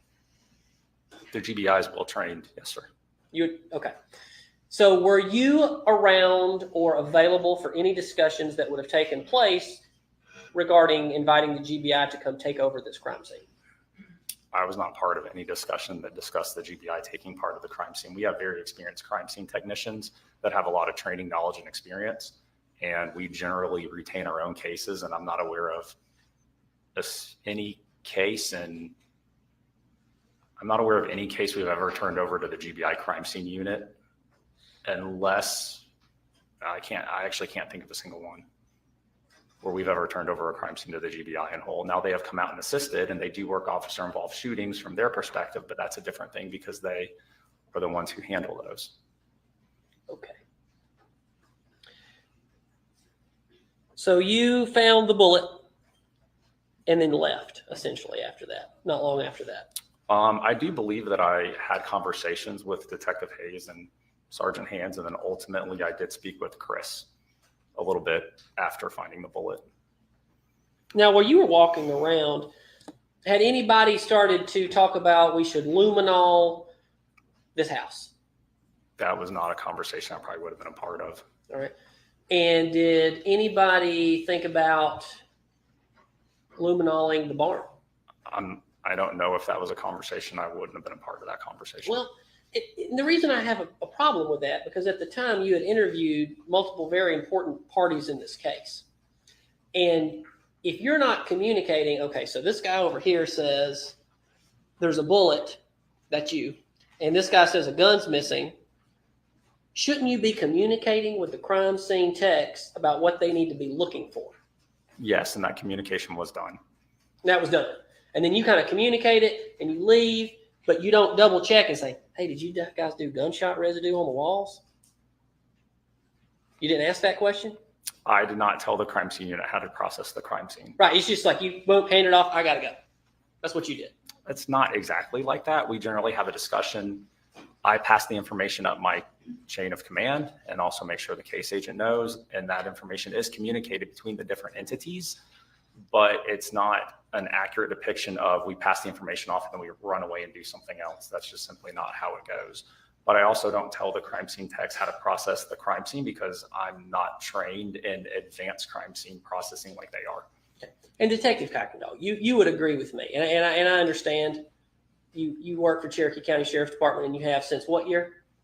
I was hired in 2011. 2011. So you've been there, you're a career man. You've been there 13 years. And I wouldn't expect you to say anything adverse to your agency. But you would agree with me that you had never been on a crime scene like this at that time, where you have a crime scene that is a burn pile, you have a crime scene at a house, and also you have other crime scene at a barn. You've got, at least at that point, a tractor with blood on it that had been found. So you have at least 3 different locations in this very large property. You've never been involved in anything like that, yes? That's an inaccurate statement. Well, then tell me why I'm wrong. We've been on plenty of scenes that have multiple scenes, but at the same token, every murder is different. So if the fact of you had a barn, a tractor, a burn pile, and a house, that very specific set of items to process and secure, I'm not aware of that specifically presenting itself, but have we worked crime scenes that are very large and have multiple areas and multiple spots that are roped off prior to this? Absolutely. Okay. So at what point did you go back to interview witnesses? As I had said, I spoke with Chris over the phone again that night around midnight. And then the next day I came Had you been informed back yet to when the you, house. when you talked to Chris, had you been informed there was a bullet? Yes. When And I so- talked to Chris in the phone call at night, yes. Right. And you noted, and I noticed something about you, Detective Kuykendall, and I think you are a polite person. I don't think many people would, especially this jury, sit here and listen to me talk for, I don't know, 2 weeks now. And I don't know that I'm a person, but you are. And you called Chris, and you, which at that time he would have been a suspect, right? I don't think that at that juncture I could rightly call anyone. I think the best way to describe it is like this. At the very early stages of this investigation, I know most people have heard of Schrodinger's cat. It's both dead and alive in a box all at the same time. It's almost like that. Both everybody's a suspect and nobody's a suspect because we didn't have enough information to rule people in or rule people out. But you called Chris in the middle of the night and you apologized to him. You said, I'm very sorry. I'm very sorry that I have to tell you this, but there was a bullet found in your father. Do you remember doing that? Yes, I did call Chris and revealed to him that we found evidence that his father was shot. And did you do the same thing for Scott? I did not. Okay. But you told Chris. Yes. All right. And that essentially means that you ruled him out at that point as a suspect. That is not true. Why is that not true? Because it's not. Okay. Well, then let's talk about some of the follow-up investigation you did or did not do on Chris. You called Jenna, yes? I did. In the days following? Yes. maybe the next week. I think it was the next week. I actually had reached out to Chris and Scott, I believe on Saturday. I'm sorry. I called Chris and Jenna, and I reached out to them and left a message on Saturday morning-ish time frame. All right. And when did you eventually talk to Jenna? Do you remember? I believe it was Tuesday the 10th. Tuesday the 10th. So you talked to Jenna, and what had Chris told you about where he was or where he was through the hours of the 3rd? Because the jury's familiar with the timeline at this point, so we won't go back through all that. But you received kind of a timeline of the case and the last time that Gary had been seen. So what did you learn about what Chris had been doing? In terms of which conversation? My conversation with Jenna? Let's go with what Chris said first. I had run through Chris's timeline with him, and again, we're not going to go back through it, but I had gotten his timeline from the 3rd through the 4th and through the 5th towards getting back to the house when the body was found. And I did ultimately talk to Jenna to get a statement from her regarding Chris's whereabouts and her accounting of that as well. Okay, so you knew from Chris that he went to the property on the 3rd. Yes. And saw his father about 5:30 or 5 o'clock that day with his daughter Addison. Yes? Yes. Okay. And at that point, and it took a long time later before anybody asked this question, but you didn't ask what his dad was wearing, did you? No, I believe in one of my initial conversations with Chris, I asked him what his dad was wearing. Okay. What about what his mom was wearing? I asked that, and I remember I transitioned at one juncture back to what Gary was wearing, and I never clarified what Melody was wearing. Right. And then they left, and they went to where? I believe they went to a QT to get slushies. All right. What about after that? After that, they went home and picked up his wife, and then went to Poke City, which is a restaurant that's about a few minutes from their house. So let's talk about what you did. You talked about Poke City. Did you go down there to Poke City? No, sir. I was never asked to go down there. You were never asked to go down there? Correct. Did you call Poke City? I did. And what did Poke City say? They said what? They said they have video, but they wouldn't give me any information about it at all over the phone. All right. But you didn't say, hey, Detective Hayes, Poke City said they got video. Can I go down there and get it? No, I would have relayed that information to Detective Hayes. You would have? Yes, sir. Okay, so who would have had to have made the call to say, I need you to go down there and look at that video? I was never asked to go look at that video, so I did not go down there and look at it. And you didn't volunteer to do that either, right? No, sir, because I was being tasked with doing various things, and I was accomplishing those tasks to the best of my ability. And then Chris said he went home and slept that night, right? So after going to Poke City, he went and dropped Jenna back off at the house, and then took Addison to get ice cream or gelatos, and then went back to the house, and then that's where they slept. Where'd they get gelatos? I'm not sure exactly where they got gelatos. Did you call to check that out? He was with Addison. I don't remember if I asked that specifically where they got ice cream or not. Well, that would have helped you with the timeline to know when he got the ice cream and then he got back to the house. The timeline wouldn't. Their house is so far away from. So 2 things points to that. One, he's reporting being with his daughter. That's something I can verify that she's corroborating that statement that they went and got ice cream and went back home. So I have a person I could ask that question to. In addition to that effectively the length of time they would have been gone wasn't enough time to get all the way back up to the farm and then get all the way back home because they lived like 50 minutes away. How many minutes? I think they estimated it was about a 15-minute drive. I recall. That's your estimate. You didn't check it out. You didn't go drive it? I did not go drive it, no. Okay, all right. So they go back to the apartment. You don't know what time because you never checked out when they had gelato. And apparently went to bed. So what did Chris do? Where did Chris sleep in the house? I believe he slept in a bedroom different than Jenna that night because Addison wanted to sleep with Jenna. Correct. And you were told that by Jenna, correct? Days later? I believe I was told that specifically by Jenna, yes. All right. And she also, go Go I ahead. also asked her if she would have known if Chris would have left the house, and she said that she would have been aware if he had left the house that night while they were sleeping. While she was sleeping, she would have known. But would it shock you that she testified in front of this jury that she didn't know that he got up and left and went to the Peachtree Road Race that day? I didn't hear her testimony, so I don't know what she said or didn't When say. when he left, she really didn't know. Right? You didn't check in on it, is what I'm saying. And so once you found out about this, when did you dump Chris's phone? I did not dump Chris's phone. All right. Did anybody? Do you know?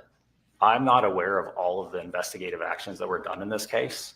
So I was specifically, again, tasked with accomplishing certain things, and I would go and accomplish those tasks and report them back. So I don't know all of the things that were being done because I wasn't the case agent. And we don't either, but it appears through all of the reports and everything in this case that you were kind of tasked with Chris and certain other people that were involved in this case, whereas Detective Hayes kind of more focused on Melody.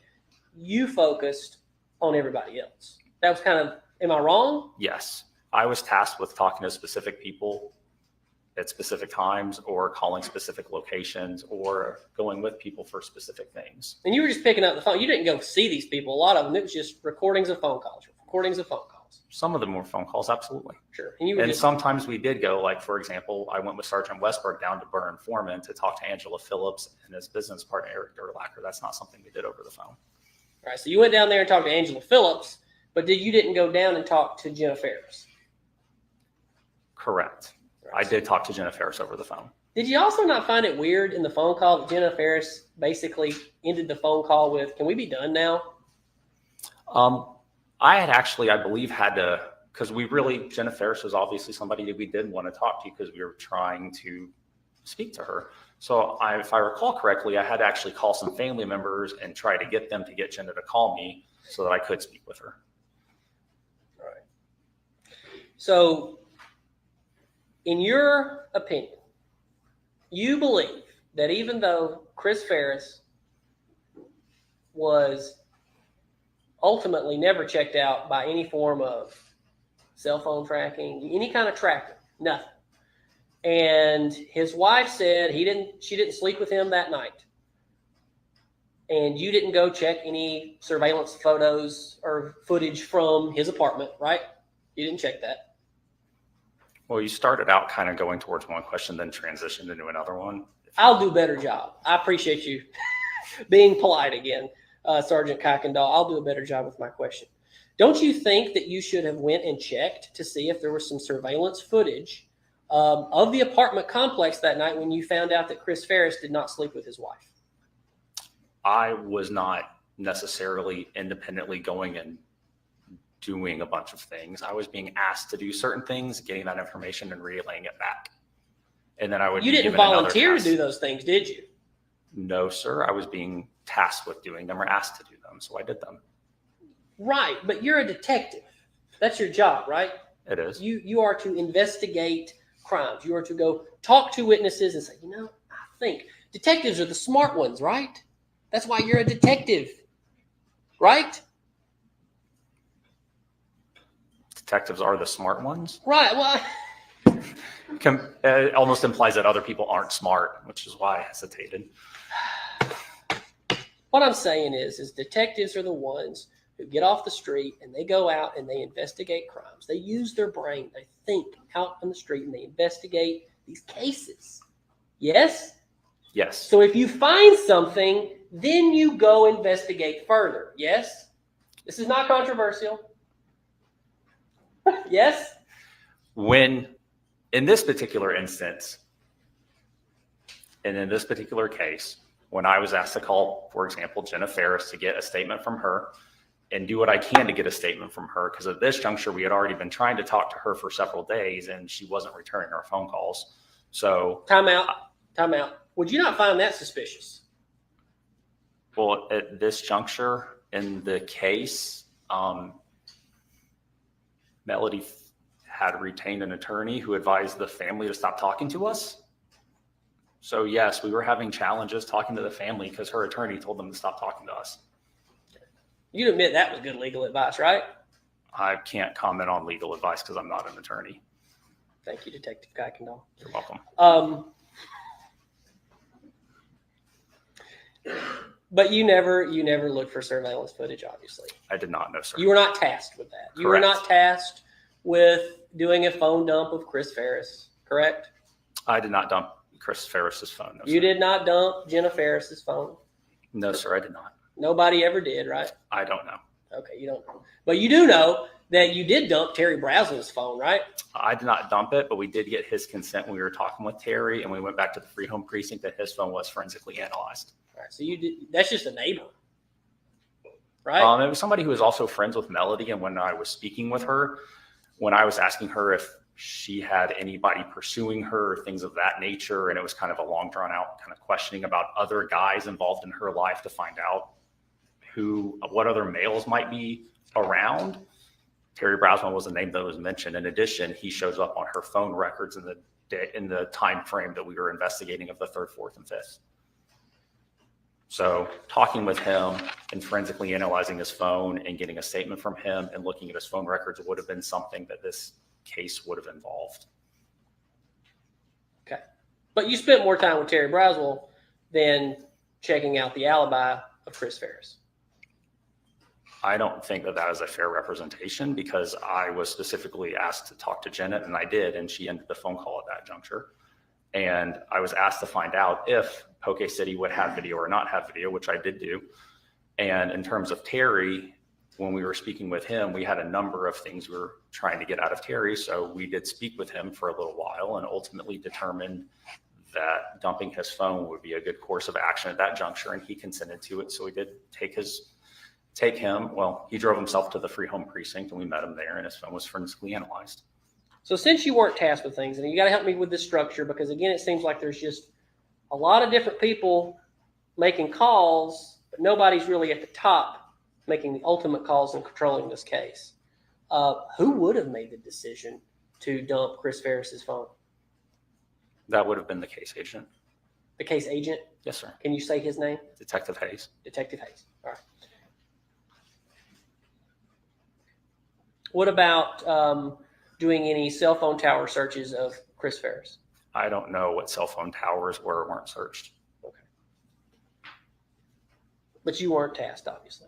I was not tasked with writing a search That's warrant to dump established. cell That's towers. established. I'm sorry. Moving on, you then interviewed a Joanna Newton. Yes. Who was that? She's a neighbor whose property resides on kind of the backside, well, what I call the backside. Basically follow the road down, it kind of goes to a cul-de-sac, and her property's over in that area. So I did speak with her over the phone, but she wasn't home during the time frame that this would have happened.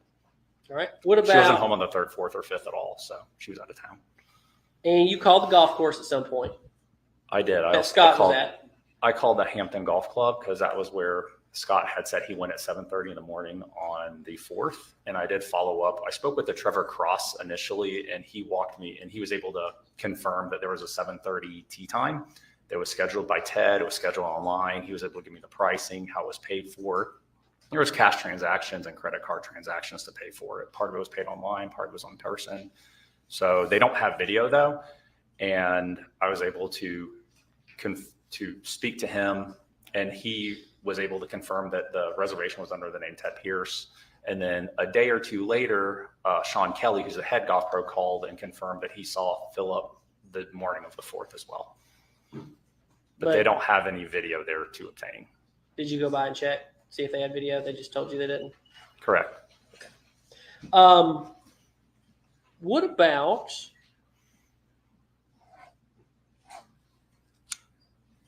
tell me who Frank Allen and Portia Allen are? They're across the street neighbors. What did they tell you? There's something interesting there. They had seen Gary on is basically what they called the side-by-side earlier in the afternoon down by the mailbox end of the driveway area. And they had also heard some fireworks in the area, I believe, as well. Right. And did you get a timeline on those fireworks? It's not in your report. But I don't remember what day they heard fireworks, but it's the 3rd and the 4th of July. I'm positive people were shooting off fireworks in those time frames. Wouldn't it have been a good idea, though, to maybe ask them that question about what time frame they heard the fireworks? I did. I just don't remember what they said. Okay. You didn't write it in your report. That's Okay. All right. So let's move on to another interesting character you ran across, John Lambert. yes, sir. Tell me about John Lambert. John Lambert works for, I'm going to get his company name wrong. I believe it's Home Innovation Technologies, something close to that. He services the automation systems in the houses. I was asked to call him, and I called him and spoke with him over the phone. He was able to clarify that he does not work on the security system in the house or the surveillance system in the house, so he wasn't able to assist with that because he doesn't service that. He services the other automated systems. He also said that he was at the house about a year earlier to do some of the service work. He met with Scott. He thought Scott was really odd, thought he was just strange. And also he reported hearing what he believed were gunshots in the area of the Purcell Lane and Birmingham Highway on the 3rd in the evening hours at I believe 9 or 10. That's what your report says. Yes? I believe so, yes. And so that was just a phone call with John Lambert, right? Yes, sir. How come you guys didn't set up an interview with him? The information he gave is documented in my report, and not every conversation is recorded. And not every conversation necessitates bringing somebody in. I inquired further as to why he thought Scott was odd. And very simply, he referenced his military history as something that he just thought was strange. And also Scott made a comment about while looking over the property, reference that one day, would all be his, and wasn't said in a nefarious or threatening manner. So it did not necessitate having him come in to tell me that further. How come you didn't put that in your report about Scott saying it would be his one day? Because my report is a summary, and I did notate that John thought Scott was odd, which he did. Okay. Thank you very much, Detective.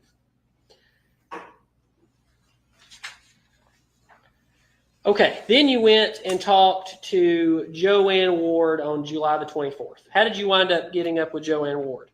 I was asked to give her a phone call, so I called her and spoke to her over the phone. Why did you know why you were asking to call her? I do not remember exactly why I was asked. I was just called. She was somebody that had information, and I needed to call and see what she had to say. Okay. What did you learn? I learned that she knew Gary from work, but they didn't work in the same law office. They just worked in the same building. And she said that basically they had kind of a flirty dynamic to their relationship, and they were talking and texting and emailing each other. And it was flirting in nature, but it never progressed past that because she was not inclined to want to go further with anything unless there was what I think she referred to as extenuating circumstances, I think the term she kept using. So Gary was not divorcing Melody or separated from her. So she didn't want to get into any kind of further relationship with him. But she did note, or at least you noted in your report, that he did not wear a wedding ring. Yes. Okay. And then you also interviewed Angela Phillips with Eric Durlacher, and you never asked Angela Phillips whether or not she was having an affair with Gary, correct? That never came up in your interview. I don't recall if I specifically asked her that question. I think that we did explore the nature of their relationship, and I don't think that's something that she ever offered up to us. Okay. But you found out later that she called back and was interviewed again, correct? I'm not aware of exactly You didn't know, what. and then she revealed that they had a relationship in the 90s. I think I had heard that, but it was like years later. Years later. But you didn't ask. I don't recall if that's something that specifically came up in the interview. I don't recall if we directly asked her that or not. So let's kind of get to what I want to ask you, and then I will sit down. I've not interviewed you or crossed you as long as I thought I would today, but you spent hours with Detective Hayes talking to Melody Farris, yes? Yes, sir. And in fact, you were the primary interviewer you were the good cop in the interview, yes? I wouldn't say that we utilize any kind of good cop, bad cop strategy. We, at that juncture in the investigation, you have to understand, this is less than 24 hours after Gary was found on the fire. The amount of information that we had at that time was rather limited. We simply were interviewing her to see what information we could get from her so that, again, we could get information, find evidence with that information and get to the truth of what happened to Gary. When we talked to Melody, we were just trying to get that information that she had or what she would tell us. It was an effort to see what she would say. And as long as she was talking to us, we were getting information so that we could follow up with it. But you were already accusing her of a murder. I don't believe we ever specifically accused her of a murder in that interview. And you spent hours and hours and hours with Melody, but you spent just a little bit of time with Scott. I think we did speak with Melody for about 4 hours, but at a certain juncture, we were not in control of how that conversation necessarily ended. So the length of time is not entirely something that we had control over. Okay. But you were taking information that you had gathered from Scott and Chris, and you were questioning her about the information that you learned from Scott and Chris. Yes? That's partially true, but it's also information we had found at the scene through speaking to or through talking to other family members, but also the scene itself, what we had observed, the projectiles that we found both in the house and in the decedent's body. And also the blood in the house and the movement of the tractor and things like this are part of the conversation. But also we wanted to know what information she had and what information she could offer us and what information she could give us, because we needed to know what knowledge she had about everything that happened on those days. Because at the end of because she is the decedent's wife, she was at the house the night that in the time frames this could have occurred. And we needed to know if she saw anything suspicious, if she saw anything out of place, if anything had been moved, if she saw lights in the woods, if she saw somebody at the house, if she saw a suspicious vehicle. These are things that we would only know by asking her. So you were also present for the dummy test. So I guess you've kind of been removed from the case for a while. Yes, sir. How were you removed from the case, by the way? I was retasked to do something else shortly after this case had transpired.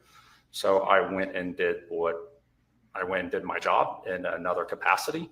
And I was asked to do some follow-up over time. The dummy test was one of those tasks I was asked to help out with. All right. So you were asked to help with the dummy test.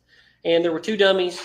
The dummy was shot in two different locations in the house, yes? I'm not sure exactly where all the dummy was shot in the house. I was up at Scott's little area up there with one of Marshall's office people. I went in the house briefly when we first got there, and I know they were setting up, but I don't know where all they put the dummy or shot the dummy or anything like that. Okay. So you're the one that found the bullet in the basement, yes? Yes. You testified to that. And the dummy was shot in two different locations in the house, yes? I don't know how many places it was shot, or I don't know. I don't know where they put it. I wasn't inside the house when the dummy was shot. Sorry.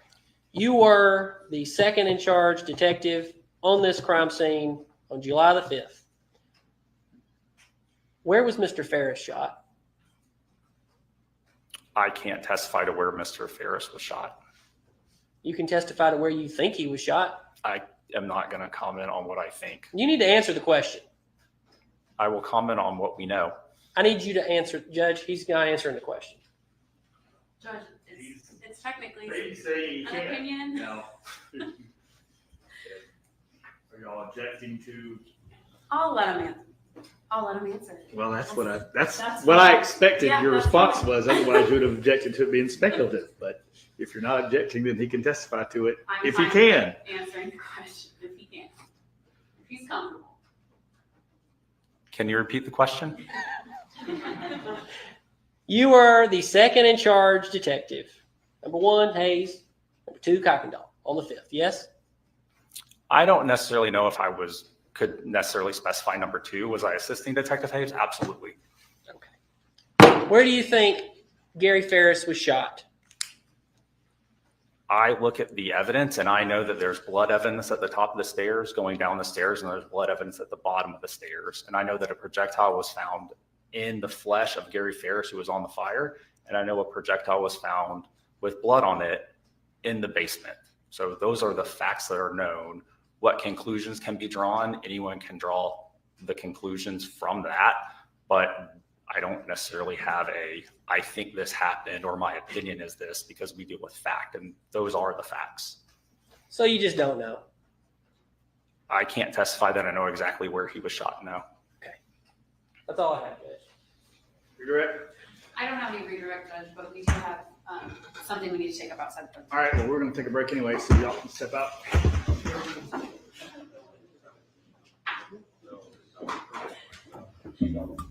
What the fuck? Why are you waiting? Bye. That's so awkward. Bye. Why is you waving at the jury? Bye. Maxi taxi.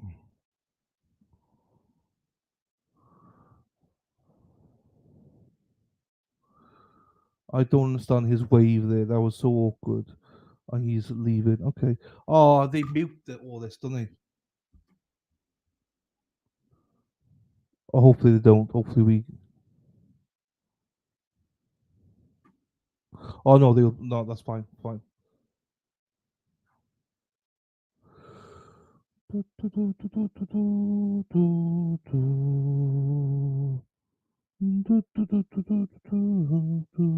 We'll just wait for everyone to leave and then leave. We just were made aware of some information. I got emails and texts from Captain Hands and CID that I need to talk to the defense about, and I've never been in this situation. It could be newly discovered evidence was substantial. Okay. All right, y'all gonna take a break. Then are y'all planning on doing the Zoom with this next? I want to get Addison in. She has to be. Oh, they're gone. She has to be in before 1. I mean that's fine. Okay. Yes, she would. Y'all have another live witness After that, We do. Yes. y'all, but is y'all's plan to do her next? Addison next, Judge. Addison will be next. Yes, Okay. and then. All right, well, then we'll take I'll tell them we're gonna take probably a 20-minute break. If y'all need a little bit longer, let me know. That way we can get the phone call set up. Yeah. Oh. Okay, we'll do that, Judge. Y'all can Let me go bring this. wherever. Are you going to? Y'all need the conference room next door? Judge, are you going to work on the technology? Yeah. Yeah. Do we have the? I've already got that set up. Okay, I'm sorry. Yeah, don't touch it. If we could have the conference Yeah, room right. next door. That would be good, Judge. Yes. Can y'all? Is the conference room next door?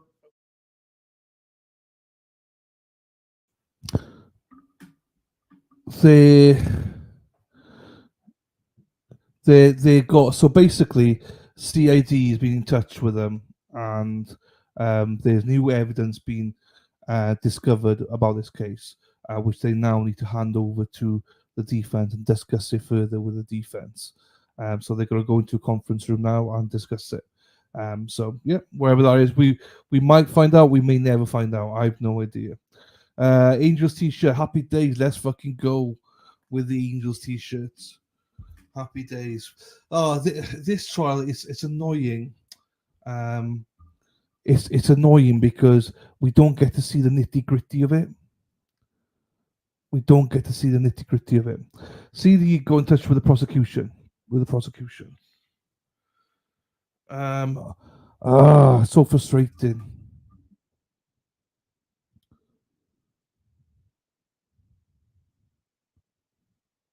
So it's so frustrating because we probably will never find out what. Well, unless I don't know, unless the defense contests it. Yeah, just now, Lady Di, literally just this morning.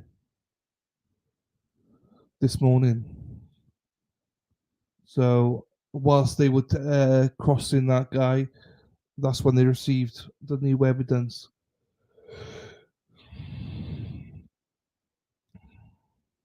So that's why they're taking a little bit longer to remember. But just remember that they are finishing early again today.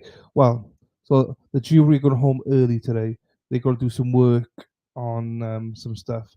So my plan is today is was when they break for lunch, they're basically done for the day. They're going to go through. I don't actually know what they're going through, to be quite honest with you. They just said they need about an hour and a half, 2 hours to do something. This is a pain in the ass because they're going to take a longer lunch break, they said.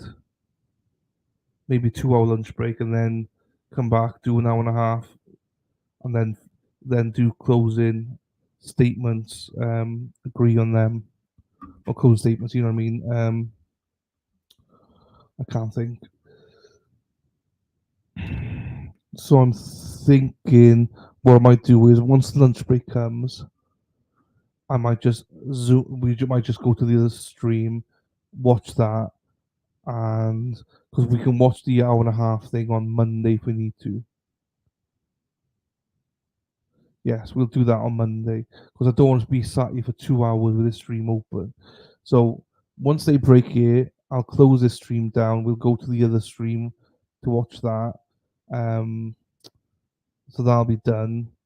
And then what they discussed this afternoon, the hour and a half of that, we'll watch on Monday with a bit of zoom on it. Then that'll probably work out better. And I'm not going to go through jury structures because I can't be asked. So depending on what they do this afternoon, that's what we're going to do. There you go. That's the plan, people. And once we go over the other side, we're going to watch about half an hour from last night and then today's stream. I also know a lot of people will want to watch Dateline tonight, so hopefully they finish around 4 or 5 o'clock tonight. Yeah. Okay. There's a lot there I just said, but it makes sense to me. It makes sense to me. But I like sitting here being a motherfucker, a mofo. Hippie chick. So Robin's got a t-shirt coming today. Happy days. So yes. Hey. Oh no, but it's 9 o'clock, I believe, Eastern time. Oh, so we got plenty of time yet. We got plenty of time. It's fine. I got confused because 9 o'clock my time. I was thinking, actually, it's not. It's 9 o'clock Eastern. Oh, let's see. Hopefully, we find out what the CAD information was. Like the stream, subscribe if you're new. Please chat. We are friendly. Thank you, Gary. Yes. No.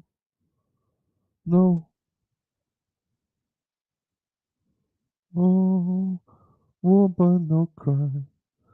Yes, she does. She was very batshit crazy. She was batshit crazy. I've never seen anybody like her. The one we were gonna watch later is a minor. That's the one we missed yesterday. That's quite good. So we're not having a break. There's no lunch break or anything. We just go straight through. Next trial, bang, bing, bang, bosh. Go for a wash. I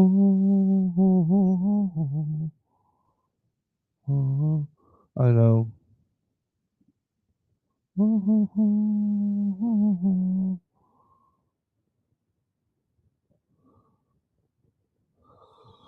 Oh, I don't know. We've still got another few weeks to go with this trial as well.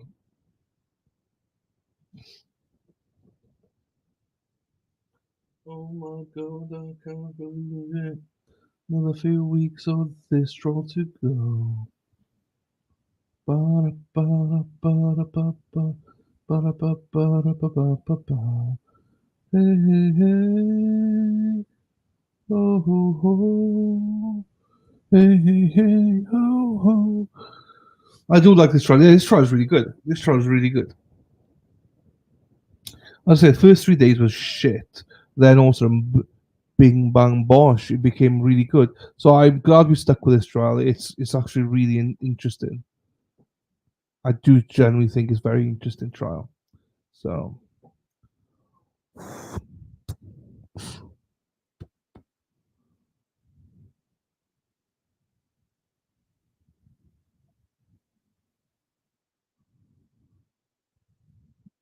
he's not speaking. He's muted, is he? Oh yeah, they were just setting up. They're just setting up the Zoom call. Whoop. They're just setting up the Zoom call. Judge is good, Carol agrees. Slow start, but very interesting there.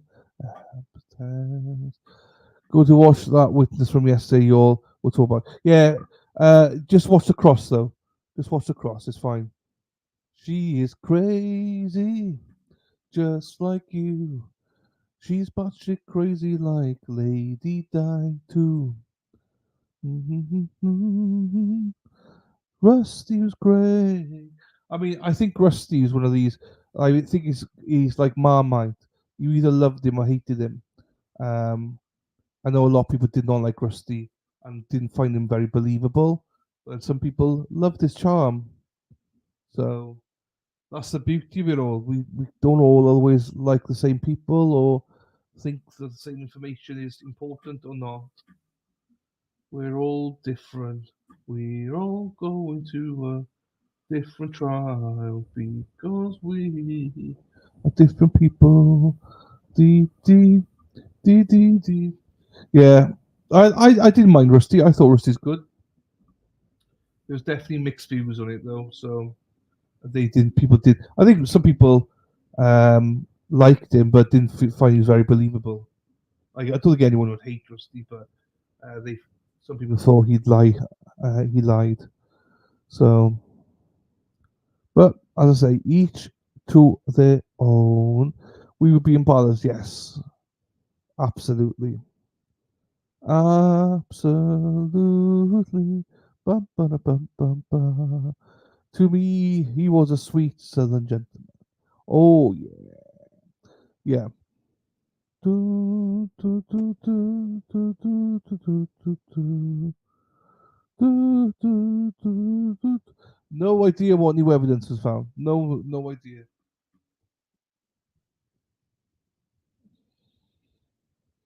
She wasn't like very angry about it. She was like, "Oh, hey judge, well, we got some new evidence to put in." So I don't know. I don't think he is fixed. I don't think they've spoken for a while. He said he doesn't love her anymore. But you can see there was chemistry there between them.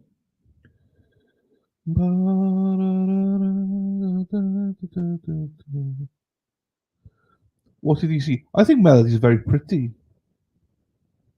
I think she's very pretty.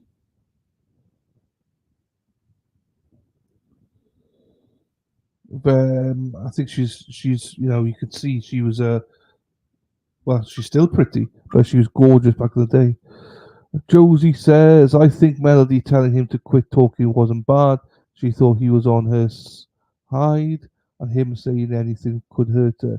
She was not wrong to tell him to shut the fuck up. No. Well, this is where we are, though. The prostitution, prostitution? What did I say prostitution for? Prosecution. Prosecution. I'm going to say, they're making a big deal to people going, well, what have you got to hide? Why would you not talk to the cops? You've got nothing to hide. Well, the defense is like, well, on the back of my card, it says do not talk to the police. So, Melody is pretty. Yeah, I think she is. She's still good looking now. Melody, she's still good looking. I don't know how old she is. How old? I don't know how old she is. Melody. Does anyone know how old Melody is? As I don't know how old she is. Does anyone know how old she is? But she looks very pretty. Whatever her age is. Her daughter sure looks like her. Rhode Island says, okay. No one seems to know how old the Melody is. At a guess, I would say mid-60s. Probably a bit older, but I don't know. Fix logic says she's 64 years old. So I wasn't far off at all. I said mid-60s and she's 64. She's very good looking for 64. She's a looker in the day. Melody, she could turn you from being gay. Right, I think she's very good looking. 64, 65 in January. Yeah, she's very, very good looking. Back in the day, she would have been, hey, big spender. Boom, boom, boom, boom. Spend a little time with me. Da da da da da.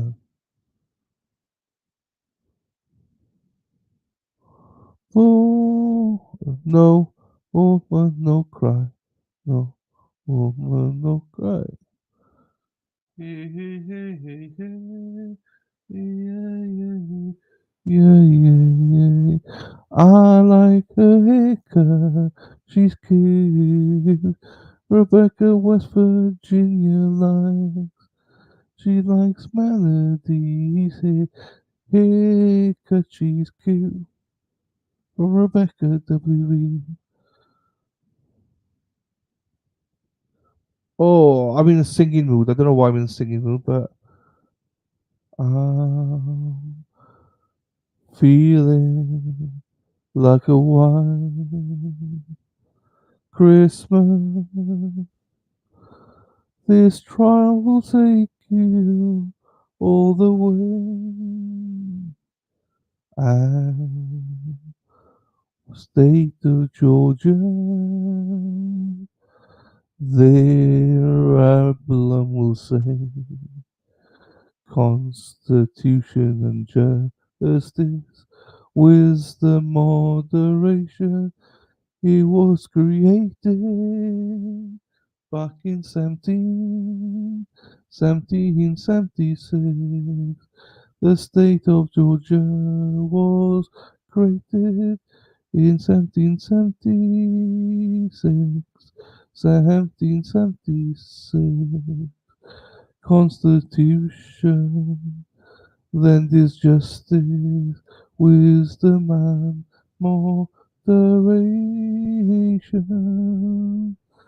I don't know. All right, leave that one there. I think people probably muted me by now. I'm dreaming of a white birthday. Your birthdays are Christmas. Every birthday that I love. Boom, boom, boom, boom, boom. Boom, boom, boom, boom, boom, boom. Chat has gone quiet, they probably on mute, cause I'm singing along. El Chatty, where are you? Do you not like my singing today? Have you got me on mute today? I don't blame you at all. El Chatty has me on mute. They don't like me singing this cute. Lady Di, she's back from cheating. She says, "Oh my God, give me Bible and a candle." What the fuck? Yes, that's crazy. She's crazy. That woman from that trial's crazy. I've never seen a woman like thee. She's still but crazy. She's the most crazy witness I have ever seen. Ever. She's cray. Alright, Dylan, note to self. As soon as we start singing, we've gone from 48 or 49 to 38 people. Just stop singing, dummy. Mute yourself and sing, you dummy. I know, but I like to sing so. Dee, dee, dee, dee.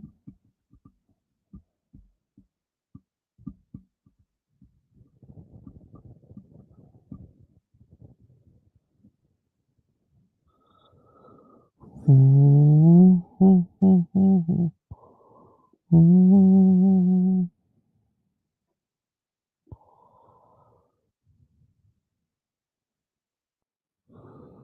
Come on, and please, let's hear about the CAD evidence. Please, don't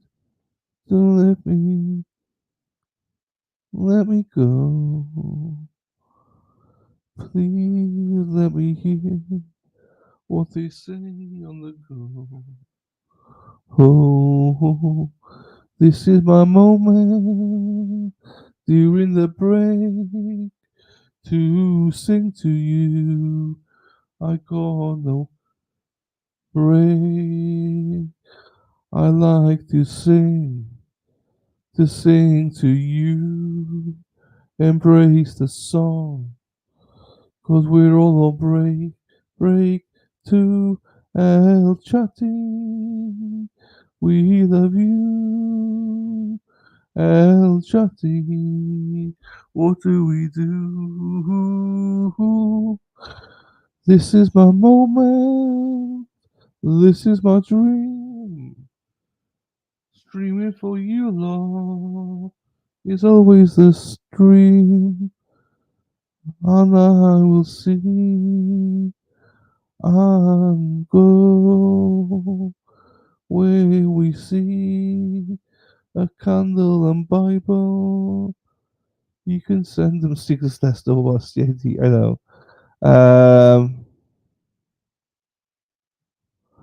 Thank you, Gary. There you go, Les.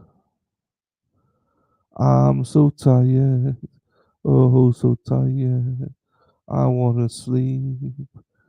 If I rest my eyes, I could sleep. Sleep.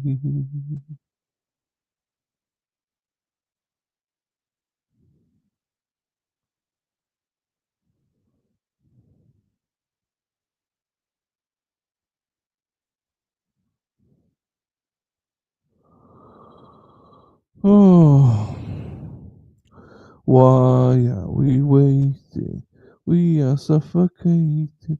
Oh, why are we waiting for Al Chati? Why are we waiting? Oh.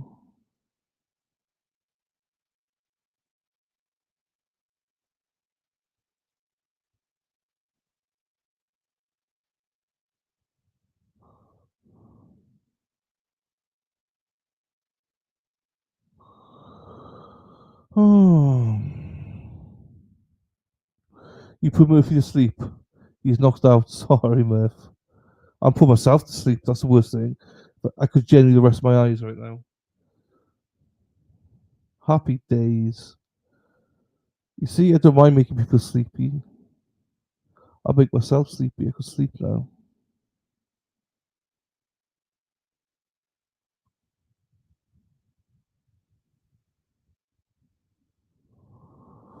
Hmm.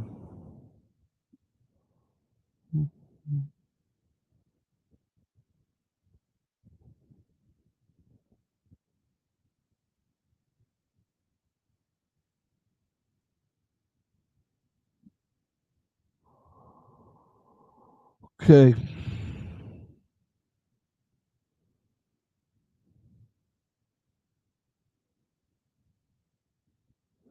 I think she just means in the sense of like we're halfway through the trial and she's now got new evidence. It's a bit like, oh shit. I am sleepy. So sleepy. I am sleepy. I'm gonna go off screen a little bit and sleep.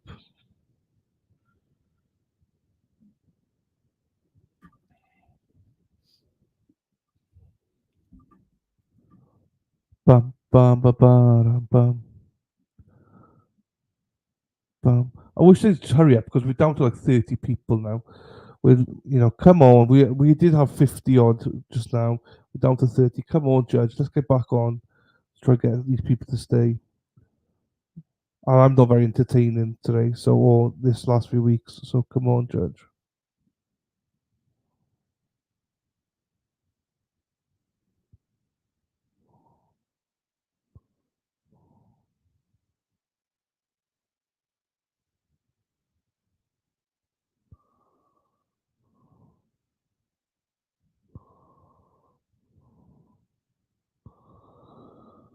Oh, why are we waiting?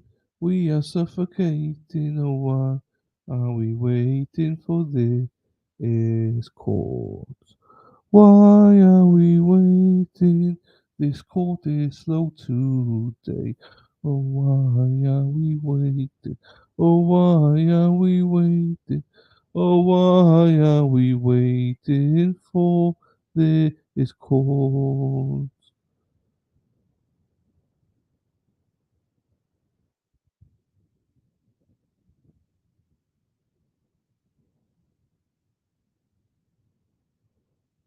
Mhm.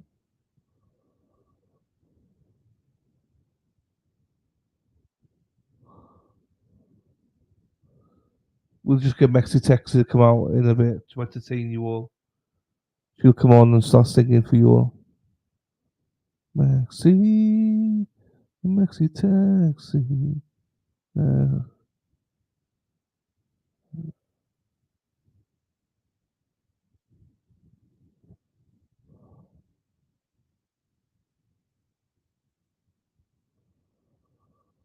Hmm.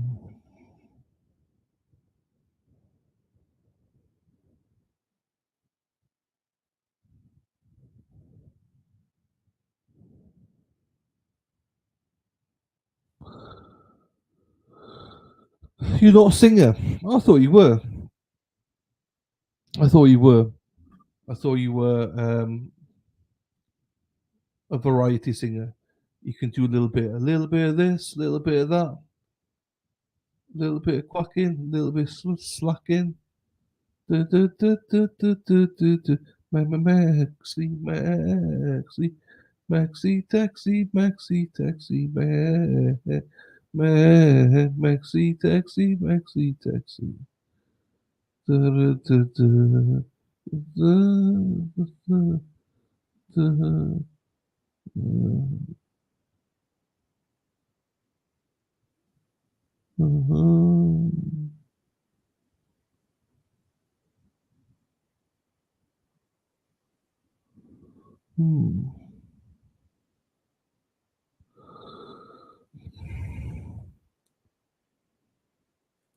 Catatonia, yeah, I do.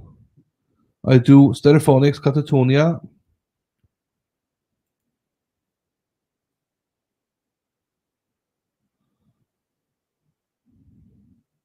I just remember the songs.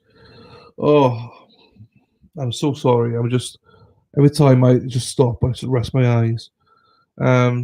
Christine, yes.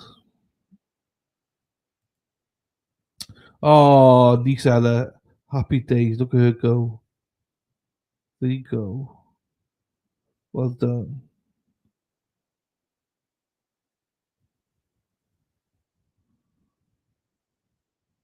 I read a list of good movies to watch. Oh, hang on. Movies I can do. You see, if you need some bizarre facts, bizarre. Mexi is a bizarre woman, so she probably knows.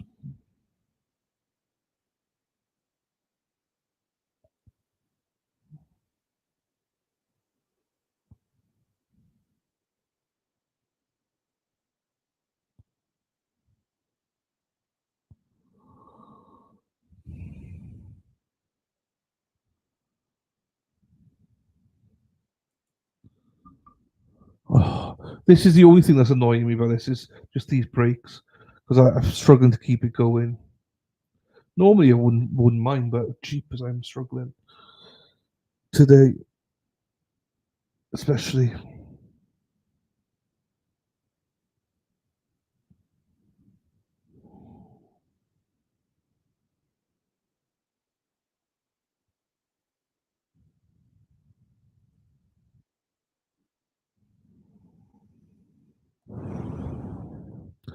Unground, still out, yes. Ooh, Unground 6, Grey Man. I'm writing these down.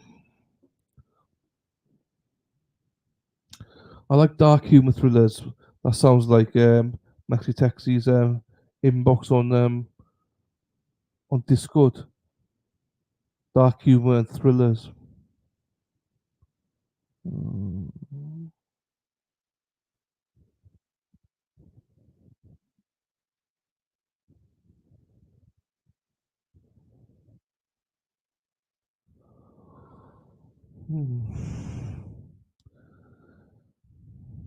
Who's damaged? You damaged, Maxi. Are you damaged goods, Mexi? No, you're not. You are not damaged goods, Mexi. Don't you worry. Don't you worry about that, Mexi. Don't put yourself down, Mexi. Hehehe.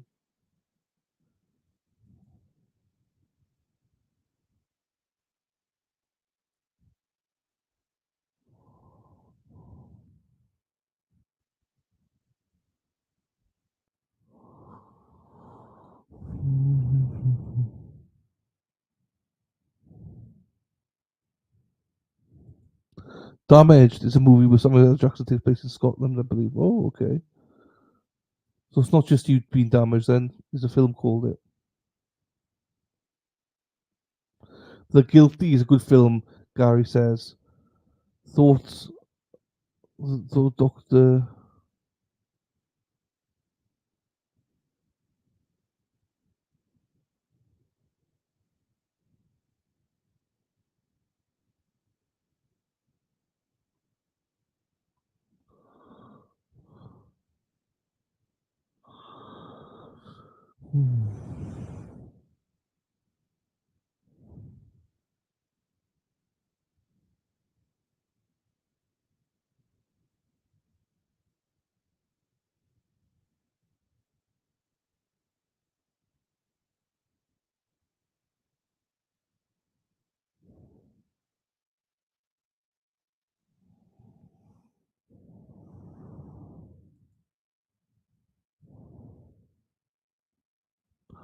Oh, jeepers, come on.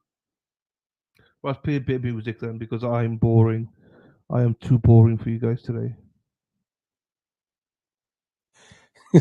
Is Kimmy? You know, Kimmy, I think you're right, because Kimmy says I have early onset dementia. I maybe do, because I'm starting to redo my what do you call it? My shows, and I said, I have that diction. I have those words. Why can't I remember these damn words? I probably do. You guys is probably seeing my decline here, my early decline. No, never. Hey, Kimmy, go fuck yourself. Here's the rant. There's the rant for the girl. Hey, Kimmy, go fuck yourself. All right. How you like that? How you like that for dementia, you little fuck? Go fuck yourself. I'm sorry, Dylan. I got you struck, but fuck it. How you like that? Where's Alexa? Where's the birthday girl? That's right, Kimmy. Go fuck yourself. Early dementia. I don't know what's going on, but I'll catch up, I'm sure. She's in there. Do you know her? No. Oh, she's trolling. Early onset of dementia. And I don't think she was kidding either. Oh, if you're not kidding, fuck off, Kimmy. Lou Barber says, baby.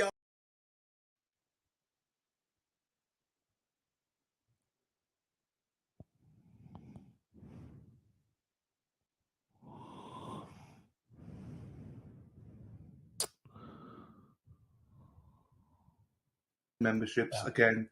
Thank you so much for that. Hey, also, hey, hang on. Oh my God. Oh, Jesus Christ. Oh my God. What the hell happened? I'll never get this back up. Oh. No, are you okay? Are you okay? Hold on. Jesus. All right, listen. You got me on the mic? Yes. All right. Give me 2 seconds. I'll be back. I don't know what the hell I did. It's all right. I'm like Turtle Boy. He had an accident too. Yeah, we all give me 2 seconds. I'll be back. No worries.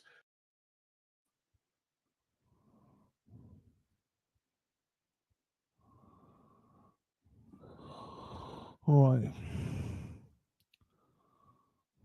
Where is he? Where the hell did he go?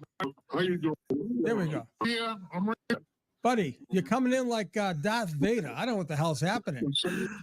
Are you in? Must be. Got some technical difficulties here, buddy. Oh, that's good. You got a fat shot. You're coming in like friggin' echoes everywhere. Hold on. Wait a minute. Larry, Jesus. Wait a minute. How was that? Is that better? Buddy, you sound like Barry White. Hold on. Talk to me, Larry. Larry, where are you? What the hell you doing? Sean. What? You gotta fix. The whole goddamn set is gone. But you sound like that. Give us a little baby, baby. Come on, Larry, give it up. Baby, baby, baby. Oh, Larry. What do you got?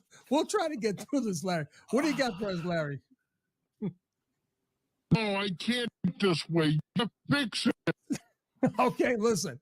Let me try to work this out, my friend. I gotta try it. This foolish thing. I'm about to throw it through the window. All right. Lucky it even works. But Larry, hang in there. What are you got doing today? You got the oxygen tank all set up? I hope.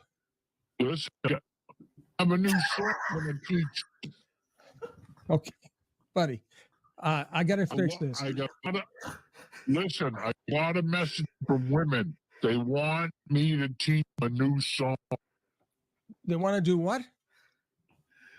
The women want me to teach Dylan a new song to sing. Oh, okay. Okay. Well, listen, hold on now. That's going to be a little complicated since I'm only getting every other word. But listen, I'm going to try to fix this, Larry. Buddy, we're getting a little delirious over here. It's too early for this, but I'm going to call you back. All right. I'm going to make 1,000 phone calls. Are you like in a different area in your house? Because I'll tell you, I got to do another test call. Okay. All right. The same it was the other. Buddy, okay, if you're in the same spot, then it's on my end. So let me fix this mofo, and I will call you back. All right, buddy? I'm sorry, my friend. Hang tight. Hang tight. All right, here we go. What the hell is going on? I'm done. All right.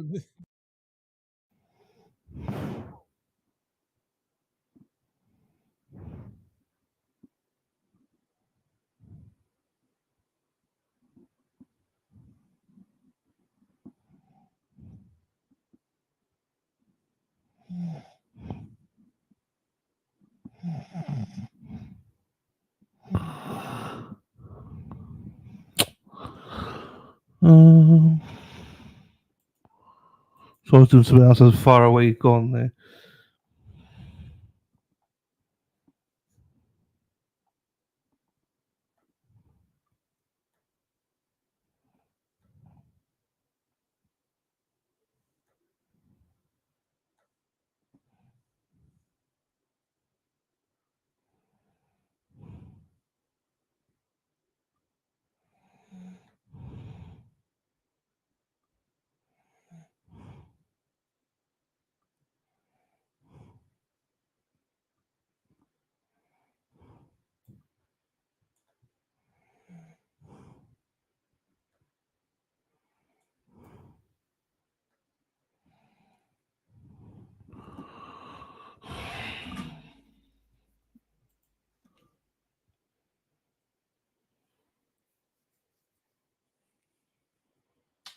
Yeah, I've not listened to Aiden's hearing here. What happened?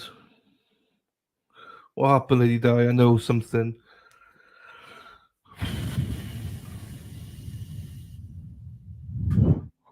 Yeah, I think it is Gary's technical difficulties.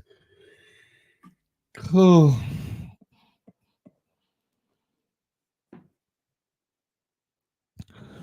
No, I don't think it's Amanda. I don't remember who's on Zoom. Zoom wasn't working a few days ago.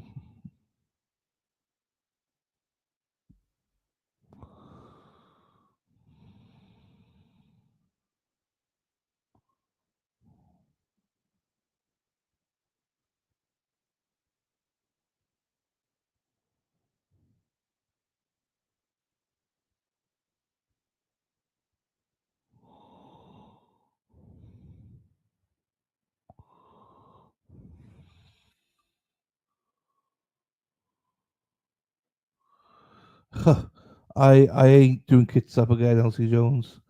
Ain't doing Kits Up again. Not a chance in a million years, because they won't let me play it. So I can't do Kits Up again, I'm afraid.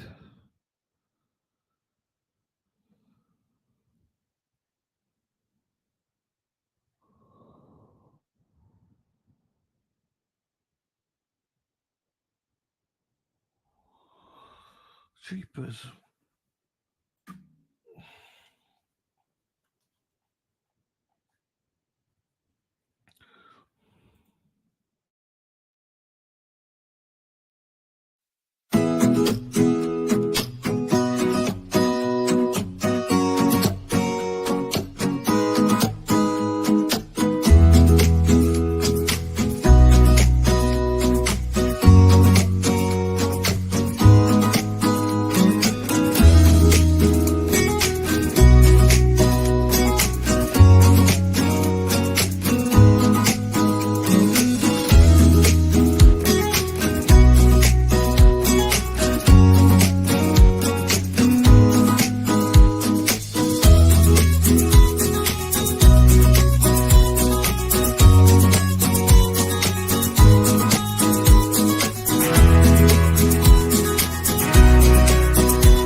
Hello, well, chatty. How are you all doing today?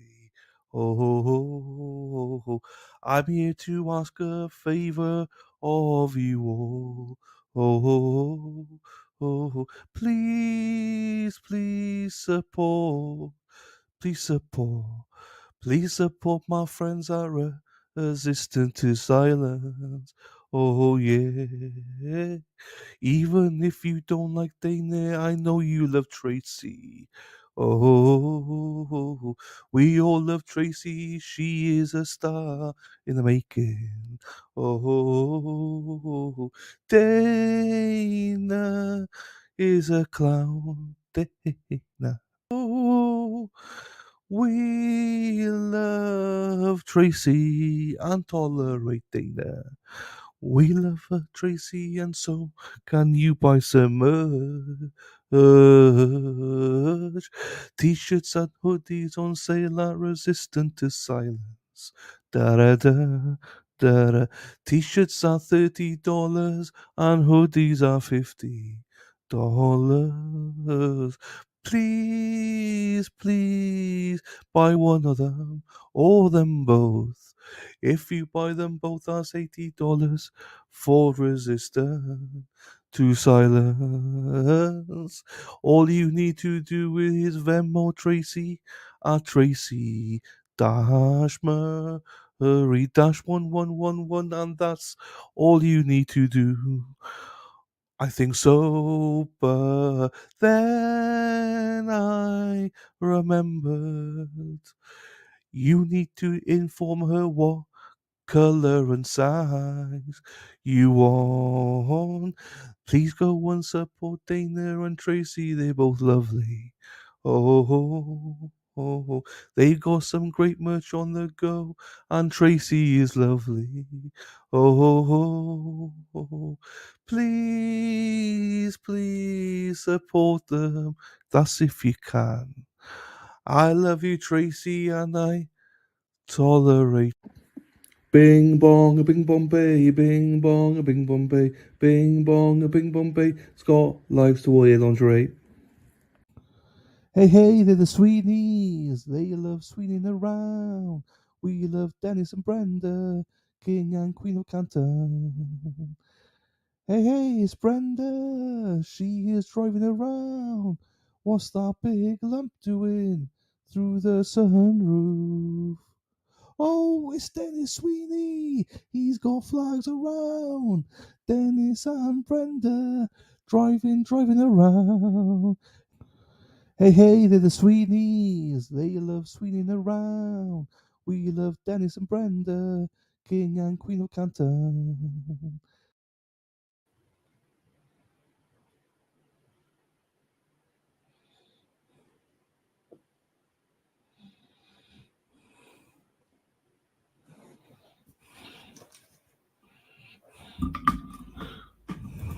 Well, the judge is back, but we'll just wait there now for the judge.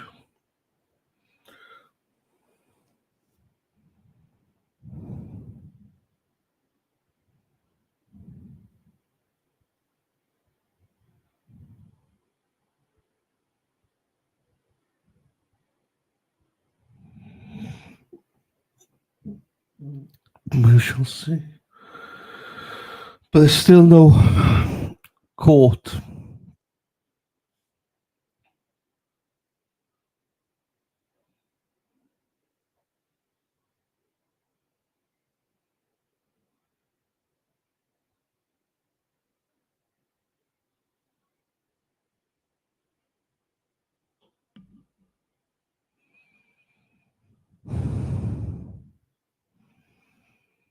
Mm-hmm.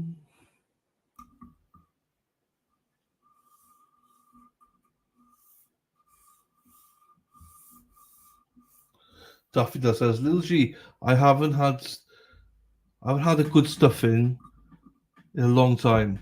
I've not been stuffed in a long time. Daffy Dill, Daffy Dill, Daffy wants to get. Daffy Dill, Daffy Dill, Daffy wants to get. Daffy wants to get stuffed by Will Bill. Love you too.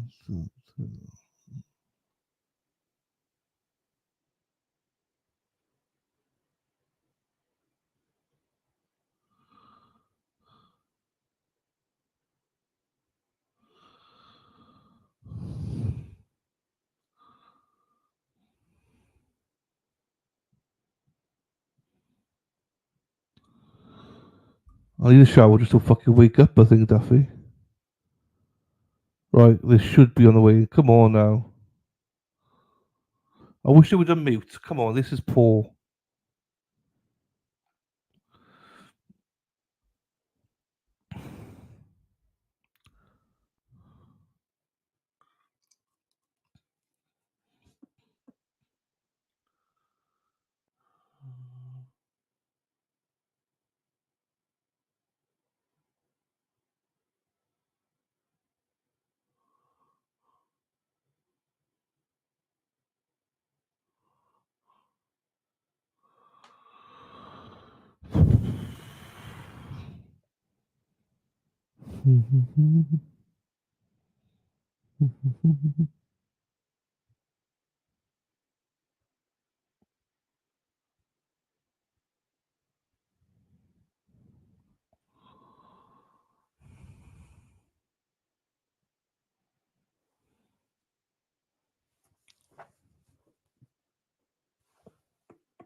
Yeah, it must be doing time warp again.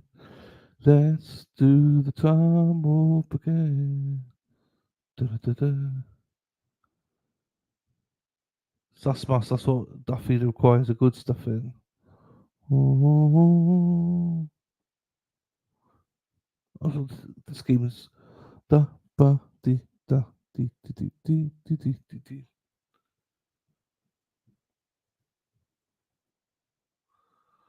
No, they won't go all the day. They've told the jury they're half day today. Half day today, Vix Logic. They told the jury that. It was just more of a. It was a setup for the Zoom meeting that took them so long, and the discussion between the lawyers as well about the new evidence that's come in.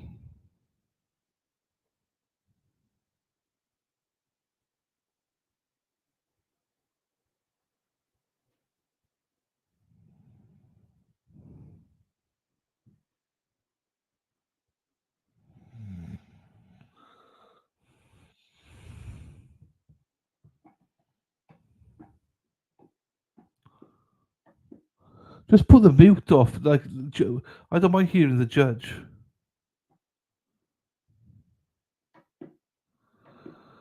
Just come on, let's see it.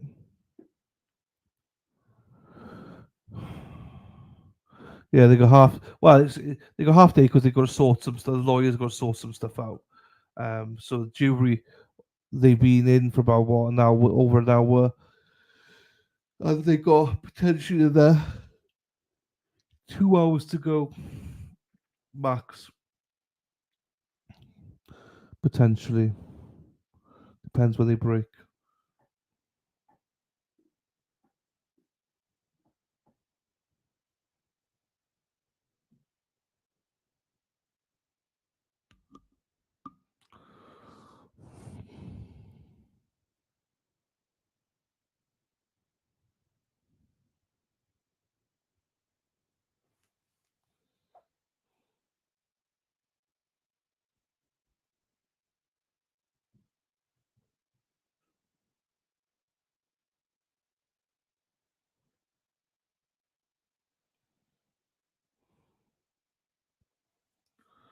Right.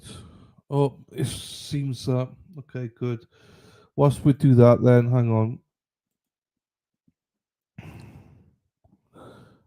This one might be up next, either next or the one after.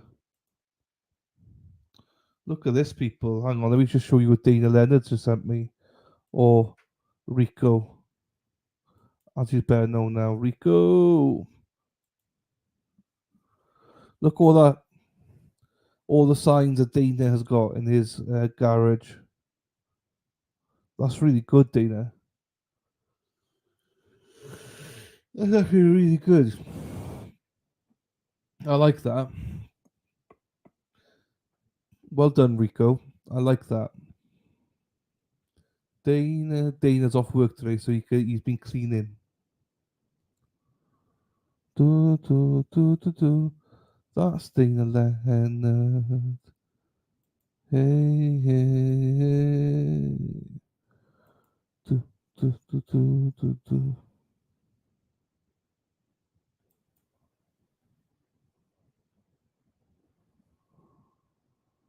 Let's get a trial here then.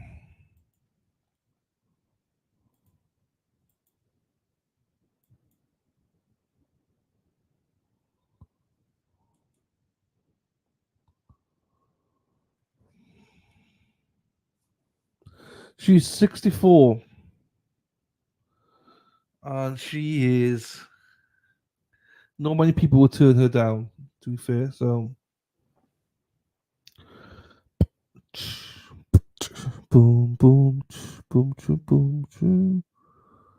Boom, boom, boom, boom, boom, boom.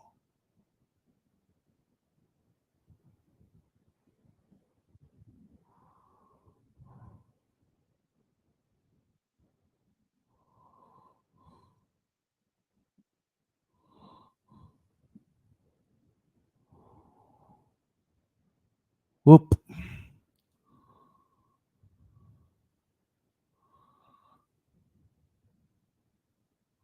We're getting somewhere at last.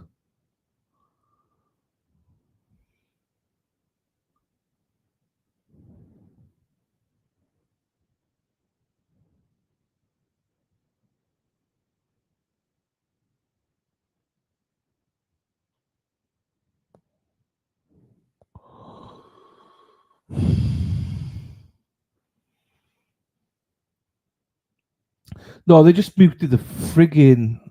They won't be muting the actual testimony. They just muting court. I don't know why they do this like this. Just freaking unmute yourselves, like.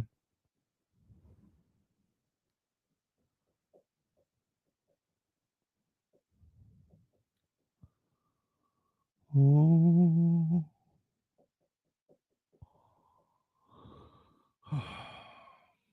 I'm getting grumpy now.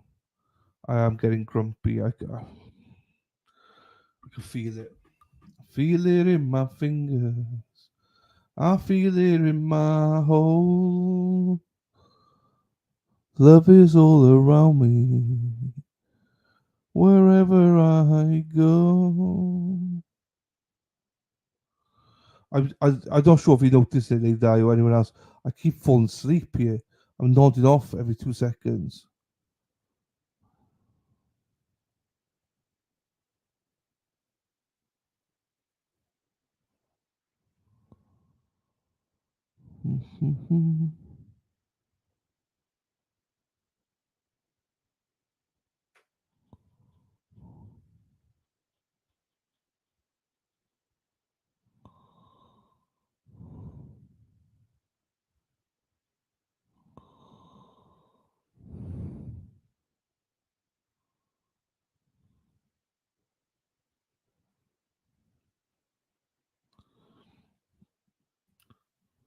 What is your opinions? I have not seen your opinions, Deb. What have you said, Deb? I haven't seen your opinions. What have you said? Because I've not seen it. Do not keep your opinions to yourself, but I don't know what you said.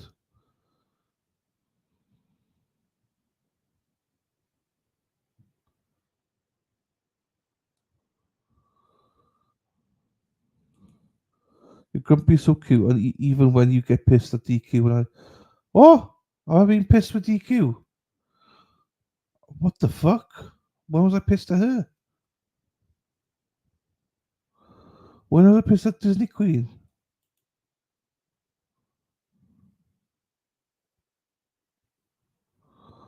I must be. I'm missing something here because I haven't seen Deb's comments and I've not seen me getting pissed at Disney Queen. Fuck. Am I like sleepwalking right now or something? Lady Di hasn't seen him either. Good. I haven't seen anything you've written for a while. No, same here. Rhode Island, honestly, I've not seen anything you've written.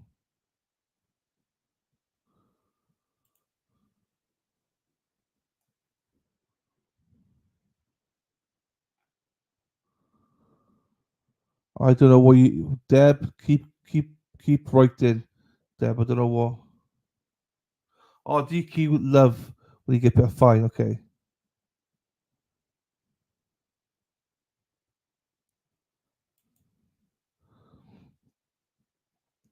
Is that the comments?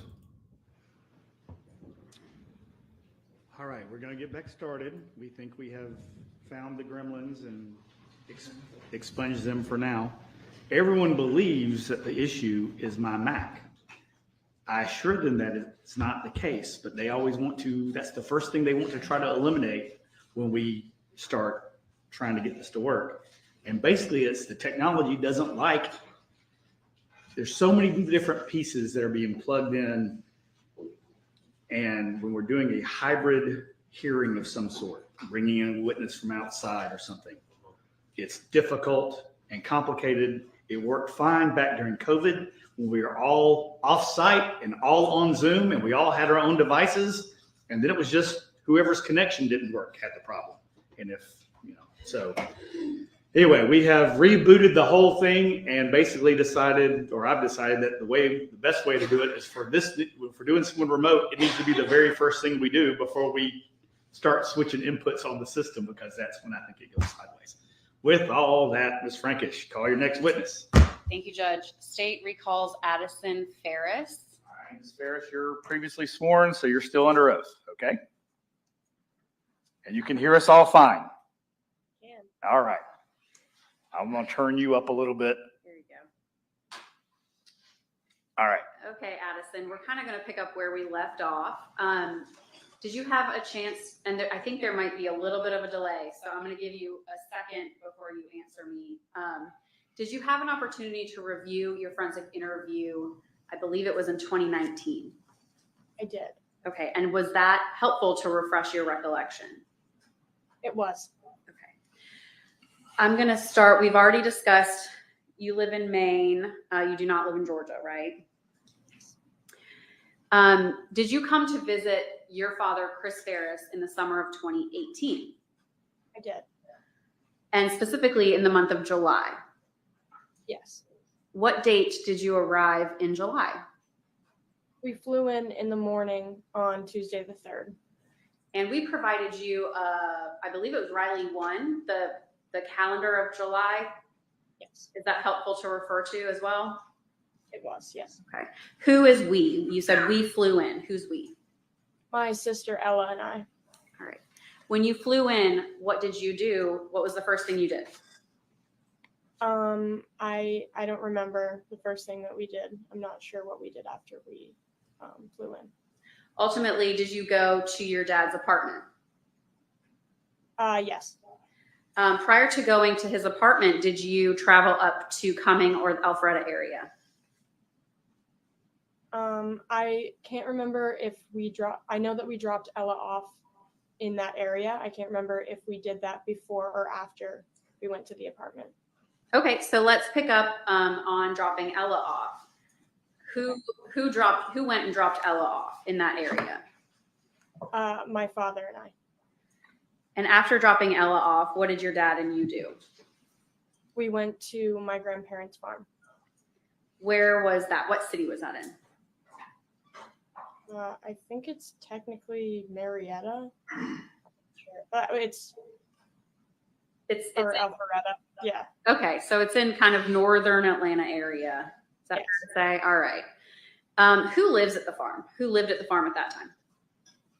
My grandmother Melody, my grandfather Gary. They lived in the house, and then my uncle Scott lived above the barn. When you and your dad went to visit, who did you see there? We saw my grandfather and my grandmother. We didn't see Scott. Okay. And what were they doing when you arrived?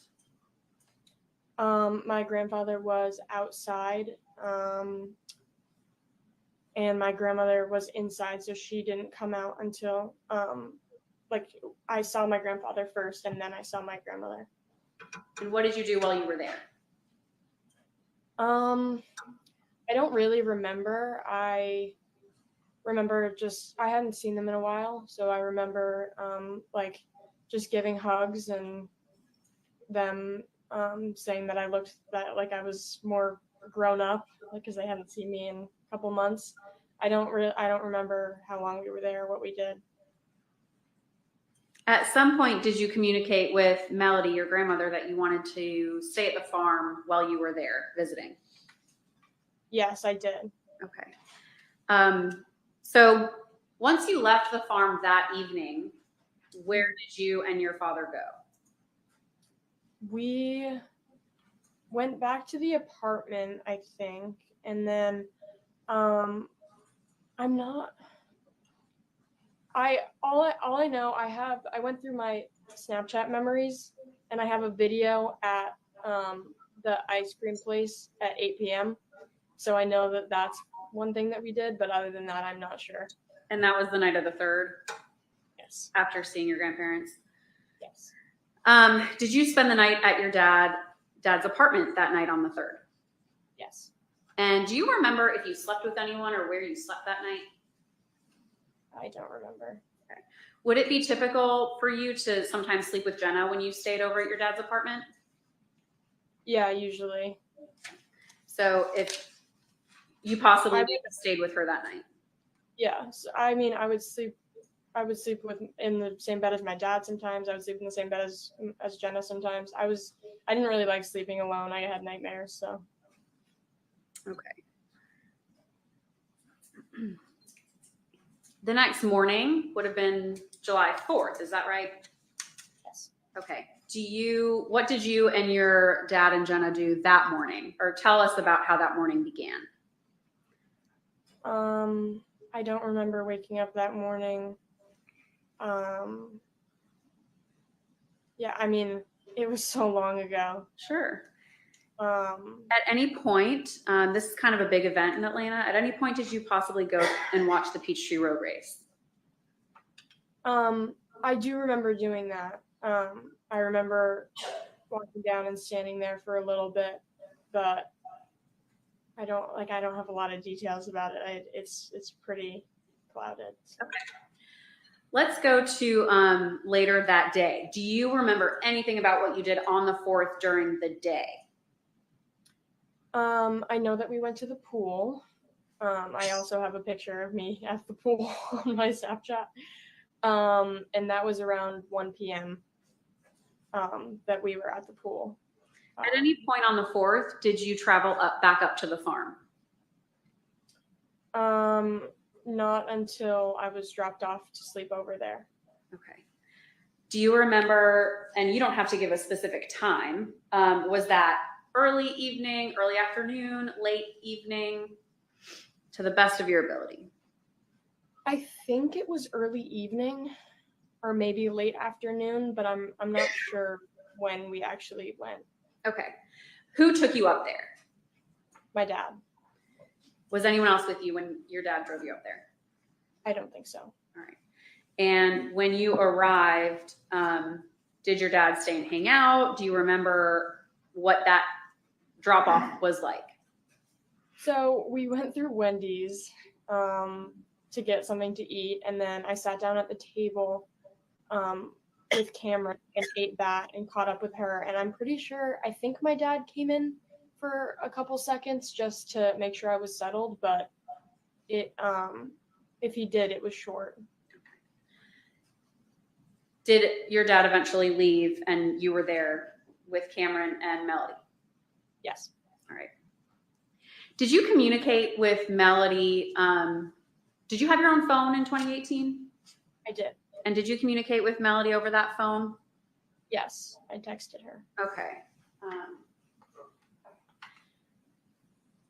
At this time, Judge, state moves to tender State's Exhibit AF1. No objections. All right, go ahead. Submitted. All right, Ms. Ferris, I'm going to show you an exhibit.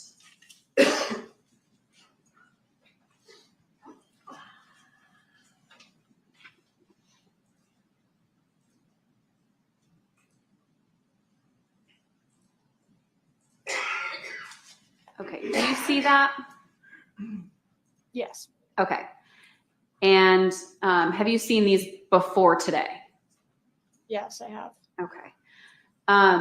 Can you tell me whose number this is up here? That's my number. All right. And then you have this number saved as Melody Ferris? Yes. All right. Is that who you're communicating with in these messages? It is. All right. If you could read text message, and I'm referring to this number over here, number 1 for me. Hey, Cameron and I want to have a sleepover at the farm tonight. If it works out, would that be okay with you? And what was the response you received from Melody? How about tomorrow night? Okay. And this is on what date? That is on the 3rd of July. Okay. And what was your response to her? That's fine. Okay. So moving down to the 4th.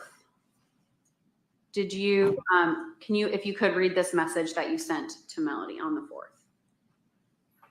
Is a sleepover at your house tonight still on? And what was her response? Yes, sweetie, it is. Okay. And you said, okay, great. And then we also have some calls right here. Did you and her kind of call back and forth that evening? Yes, it looks like it. Okay. All right. I'm going to go ahead and stop sharing for right now. Okay, Addison, when you and Cameron got to the farm that night, what was it that you were looking to do while you were there? What did you and Cameron want to do? I had a lot of things I wanted to do. I wanted to see the animals. I wanted to get in the hot tub because I think that was fairly new. And I wanted to drive the Kubota. So in order to do those things, what did you and Cameron, did you need to have someone with you? Could you not drive the Kubota yourself? Tell the jury a little bit about that. So the last time I had driven the Kubota when I was in Georgia, I crashed into a tree. So I was very nervous about driving it again. And I wanted to drive it with my grandfather because he had driven it with me before and it made me feel a lot more comfortable driving it. So I wasn't going to drive it without him. Could you find your grandfather? No. Did you actively look for him? I believe we did, me and Cameron. We went down into his office to look for him, just like pretty much throughout the house, because I remember asking my grandmother where he was because I wanted to drive the Kubota, and she said that she didn't know and that we should maybe look around. Okay. Did you ever find him? Okay. Did you ever reach out to him on your phone? I'm not sure. Okay. So once you couldn't find him, what did you and Cameron decide to do? We ended up sitting in the movie room, the TV room, and we just were on our phones and talking for a while. I think it was a couple hours that we were down there. Okay. And I'm going to go ahead and share AF1 again.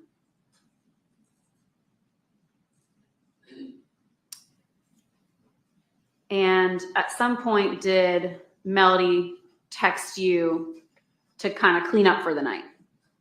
Yes. Okay. Is that what this message is here in number 11? Yes. Okay. And what time was that? That was at 8:26 p.m. Okay. All right. Did you guys go out on the property before getting in the shower?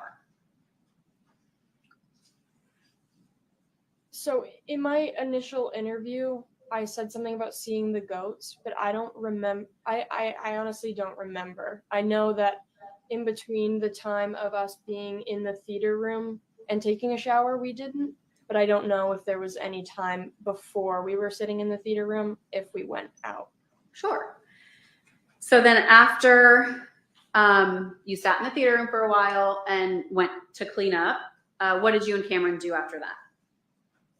We hung out in the room upstairs for a bit and waited for my grandmother to fall asleep so we could get in the hot tub. And did you do that? Yes. Did you check to see if how did you know she was asleep?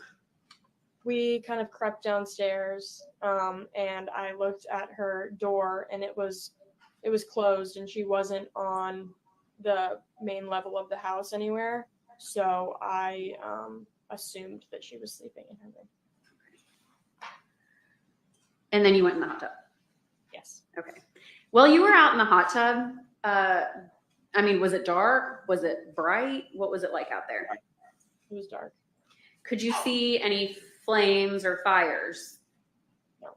Did you see any smoke? No, but honestly, we were on our phones the entire time we were in the hot tub. So you weren't really looking for smoke or anything like that? No. Okay. I want to talk a little bit about your relationship with Melody prior to this. Did you know Melody to have multiple phones? I did. Okay. Did you ever ask her why she had another phone?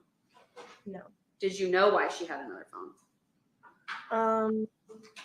I assumed that it had something to do with the rumors about her cheating on my grandfather, but I never asked. I never would ask her about that. Okay. Would she use this phone openly in front of you? So there was like I'm not sure. Okay. I'm not sure. So, when you woke up the next morning on the 5th, well, what did you guys do after the hot tub? We dried off, went right back up, changed into our pajamas, and went to sleep. All right. What did you do when you got up the next morning? I'm not quite sure exactly what we did. I know that we didn't get up for a while. I think we woke up pretty late. And we made the bed. I know that from my first interview. And then I called my dad, and Cameron called Amanda. Because I think we were ready to be picked up. Okay. What was the next thing you remember on that morning on the 5th? I remember my dad. Amanda showed up first, and then my dad did, and they were pretty concerned with the fact that we couldn't find my grandfather. So it kind of turned, and then Scott eventually kind of joined. It was like a little search party. And we ended up just like searching all of the places on the property until we eventually found the bird pile. And then I went back up into the room upstairs. Can you tell the jury a little bit about, or what you can remember of finding what happened when the burn pile was discovered? So my dad, myself, and Cameron were on the Kubota driving, and we drove down through the woods a little bit until we kind of got to the burn pile. We weren't super close to it. I didn't actually see the burn pile, but I just saw my Uncle Scott and my grandmother standing on each side of the burn pile, and my Uncle Scott looked at my dad like he was like really pale, and he looked at him, and I think he said something about getting us out of there, or I don't know what he said, but because it happened so quickly. And then my dad turned the Kubota around and brought us back up to the house and told us to go upstairs and to not come out until he said we could.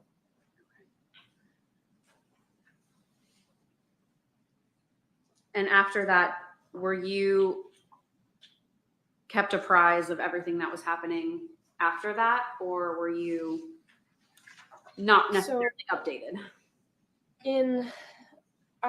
My dad wasn't texting me or anything. It was just me and Cameron up in the pink room. That's what we called it. It's the guest room that we stayed in, but it had a big window, so I could see.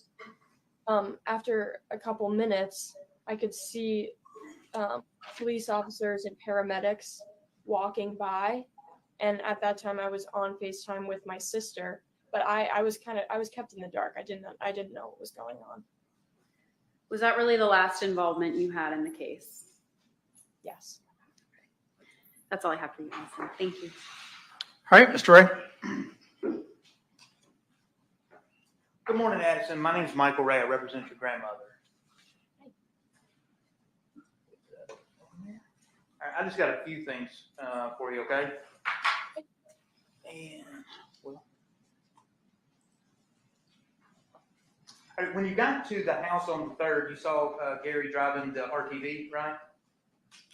I didn't see him driving it. He was, yeah, I didn't see him driving it. I know that he was using it because he was working on the farm. Yeah, and you had stated in your interview that he was burning recycle, you thought? Yeah, that's what I remember. He was all sweaty, and he had something that he was burning in the back of the Kubota. I don't remember what. Okay. And do you remember? I know you were 11, I think, when this all when it happened. Do you remember what time you and your dad got to the farm? I don't. Do you think would it have been before or after you sent the text message to Melody about staying the night? I think it was before.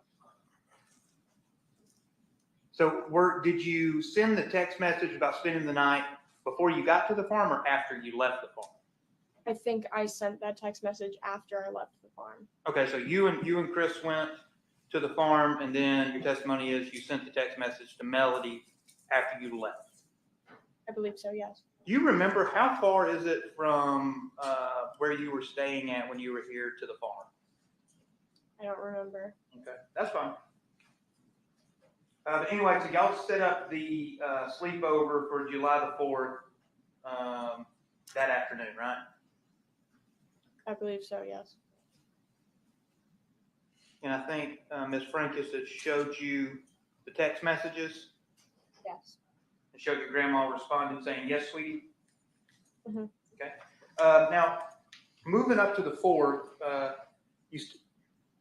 you had stated, I don't think Ms. Frankus asked you, that you stated in your interview you went and saw the ghost, but now your testimony is you don't know if you went and saw the ghost when you got to the farm on the 4th. I don't have any recollection of seeing the goats, so I'm not sure. Okay, but you do understand, or you do recognize that you said in your interview that y'all went and saw the goats. I do recognize that, yes. Okay, because the DA's office sent you a copy of your interview, didn't they? Yes. Okay, did you listen to that interview? I did. Okay. Now, when you and Cameron started looking around, seeing if you could find Gary at the house, you didn't notice any blood upstairs or downstairs, right? No. You didn't notice any bullets in the basement? No. Okay. Didn't notice any gunshot holes? No. Didn't notice any? Didn't notice we any? weren't looking for. Oh, I'm just asking, but you didn't see anything either while y'all were looking. No. Okay. You didn't notice anything out of place in Gary's office? No.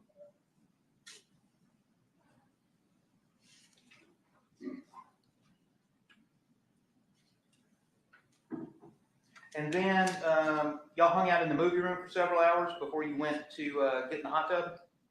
Yes. Okay. And did you see in that text message, I think you said it was 8:26 when Melody said it's time to take a shower? Mm-hmm. Okay. You got to say out loud. We can't. Oh, sorry. No, you're fine. Is that a yes? Yes. About 8:26. Okay. And then after everybody was, after y'all had both showered, Melody came downstairs to check on y'all and stated, "Let's settle in," and because she's going to go to sleep. Do you remember that?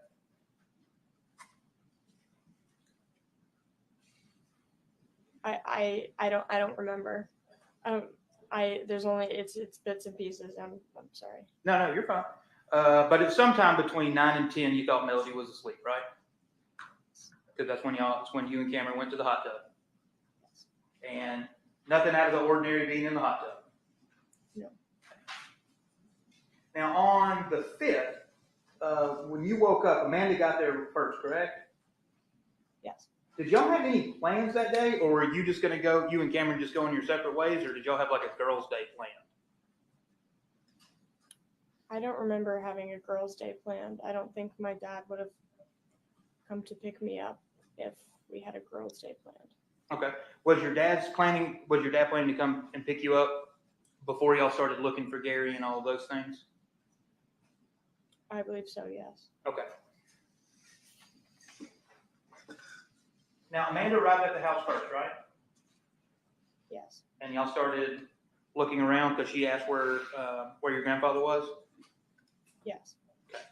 So now it's you, Cameron, Melody, and Amanda. Yes. Then eventually Chris and Scott.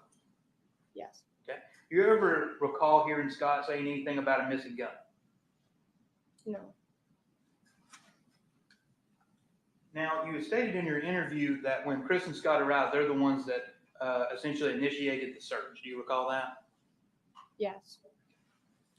Mr. Ray, shift just a little bit so that she can see on the camera and the sound can also get you. Oh, I don't got my glass. I'm assuming I'm up there. I can't You see are. myself. Just Can you hear me okay, Addison?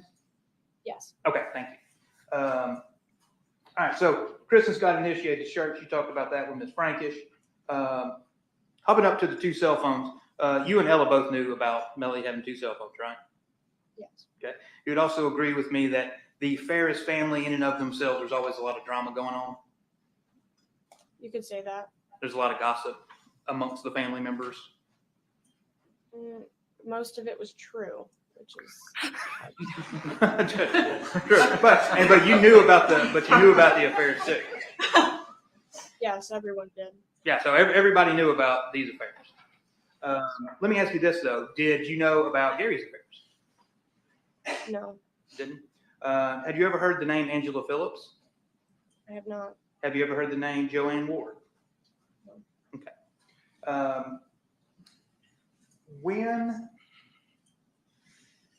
After you left on the 5th, I know you went home and back to the condo in Buckhead. You recall stating that your dad kept trying to get information about the case? I don't remember. Okay. Do you recall telling during your interview that your dad also questioned you about the case?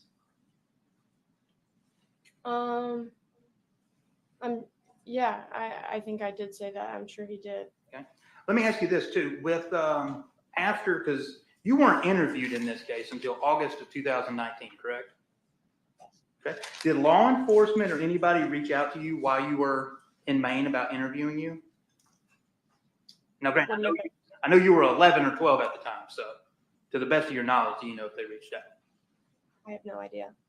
And so you weren't interviewed for a year later, over a year later. How often did you talk to your father in between that year, in between going back to Maine and coming back? Our contact kind of fluctuates. Maybe once a week I would talk to him, but we didn't really talk about what happened. Okay. So he didn't, once you had left and went back to Maine, he didn't talk to you about what happened? No, not really. Well, he had to talk to you about something, or your mom did, because you found out your grandmother was arrested, correct? Yes, my mom told me about that. That's all the information that I was given, but that was through my mom. Okay. But your mom had to learn it from somebody, right? Yes. I'm assuming, did she learn it from your dad, or do you know? I have no idea. Okay. Okay, that's all I got, Judge. all right. Can you redirect? Just briefly, Your Honor. Addison, when Melody texted you about having the sleepover the following night, what did you think about that? I thought it was kind of weird. Why was that?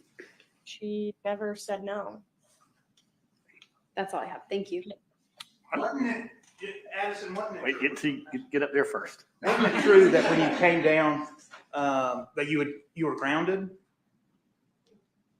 No. Action relevance? Well, she said no. So. Okay, yeah, just no.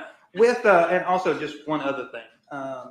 When you got down here, y'all literally went straight from the airport, dropped off Ella, then went to the farm, correct? Yes. Okay. And it was after you left the farm, headed back to Buckhead, you asked about spending the night? Yes. Okay, no further questions. All right, anything else? No. All right, thank you, ma'am. You can be excused. Thank you. She was on for the whole time y'all were on a break. While we were working on the equipment. All right, let's turn this off. Goodness.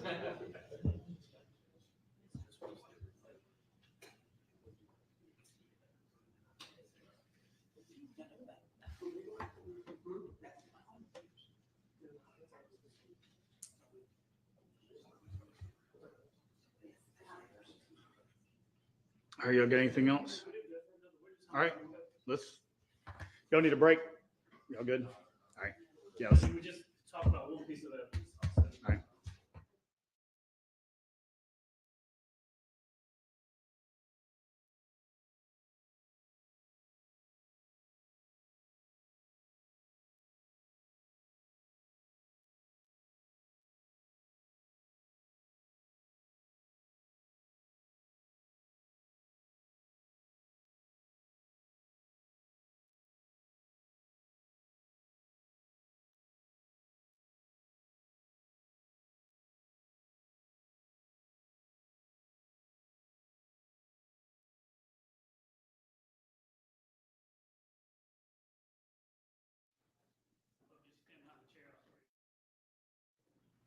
If you need any water or anything up there, Ashley, or something.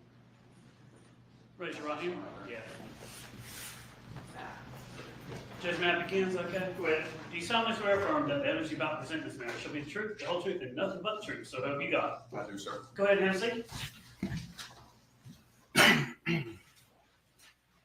State your full name for the record, if you would, It's Ashley Gordon Pope, and spell it if you would. ASHLEY. Where do you work right in the morning? I currently work for Cherokee Fire and Emergency Services as an arson investigator. How long have you been doing that? Been over there in November, it'll be about 5 years. And before you worked as a firefighter or in the fire department, where did you work? I work for Cherokee Sheriff's Office. I'm not a firefighter, I'm a fire investigator. I apologize. Will they claim you as a firefighter or just an investigator? I think you'll probably claim me as an investigator. Before you were investigating fires, did you investigate crimes? Yes, sir. When did you start at the sheriff's office? I started at Sheriff's Office in January 2007. Where did you go to the academy? North Central. How long was that? I think it was probably 10 weeks at the time.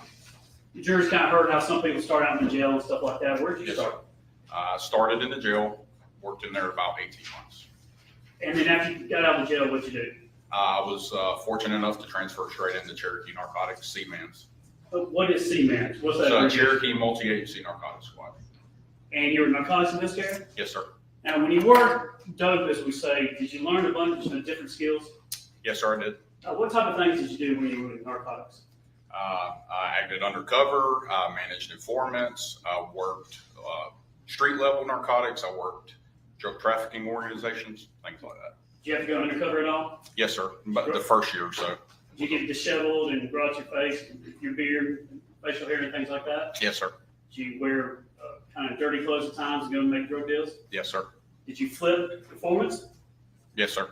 Did you work with informants? Yes, sir. Tell the jury about that. One of the key parts of working narcotics is developing information.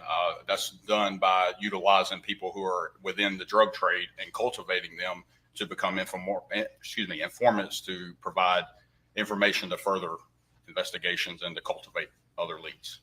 Now, when you work with informants, did you find that informants are people too? Yes, sir. And they have different personalities? Yes, sir. Some easy to talk to? Yes, sir. Some hard to talk to? Definitely. Some need more persuasion or convincing to do something than others? Yes, sir. Now, if I were to ask you, based on the evidence in this case, if someone would say you were a good cop or bad cop, which do you think they would say you were? I was definitely the bad cop. Do you remember Rusty Barton? Distinctly. Did you have an opportunity to talk with Rusty at times? Yes, sir. I conducted a lot of conversations with Rusty. if you look on that board right there, we've got some dates written down. Now, July 6, 2018, that Friday, the TBI interviewed Rusty. I don't believe you're involved in that. Is that right? No, sir. July 10th, 2018, July 24th, 2018, August 2nd, 2018, and then June 25th, 2019. Were those interviews that you were involved in? Yes, sir. During the investigation, though, before we get to the interviews, kind of tell the jury just real quickly, what did you do when it came to Georgia side? Not the interview in Rusty, but what did you kind of do before you got there? I was introduced to the investigation on that Friday, the 6th. I was requested to author search warrants and obtain search warrants to seize Gary Farris's bank accounts. Now, you were a sergeant at the time in the sheriff's office? Yes, sir. And did you work with Detective Hayes? Yes, sir. Y'all not only colleagues, were y'all friends? Yes, sir. Y'all kind of give each other a hard time, but do y'all get along? Yeah, I think we get along pretty good. We're friends.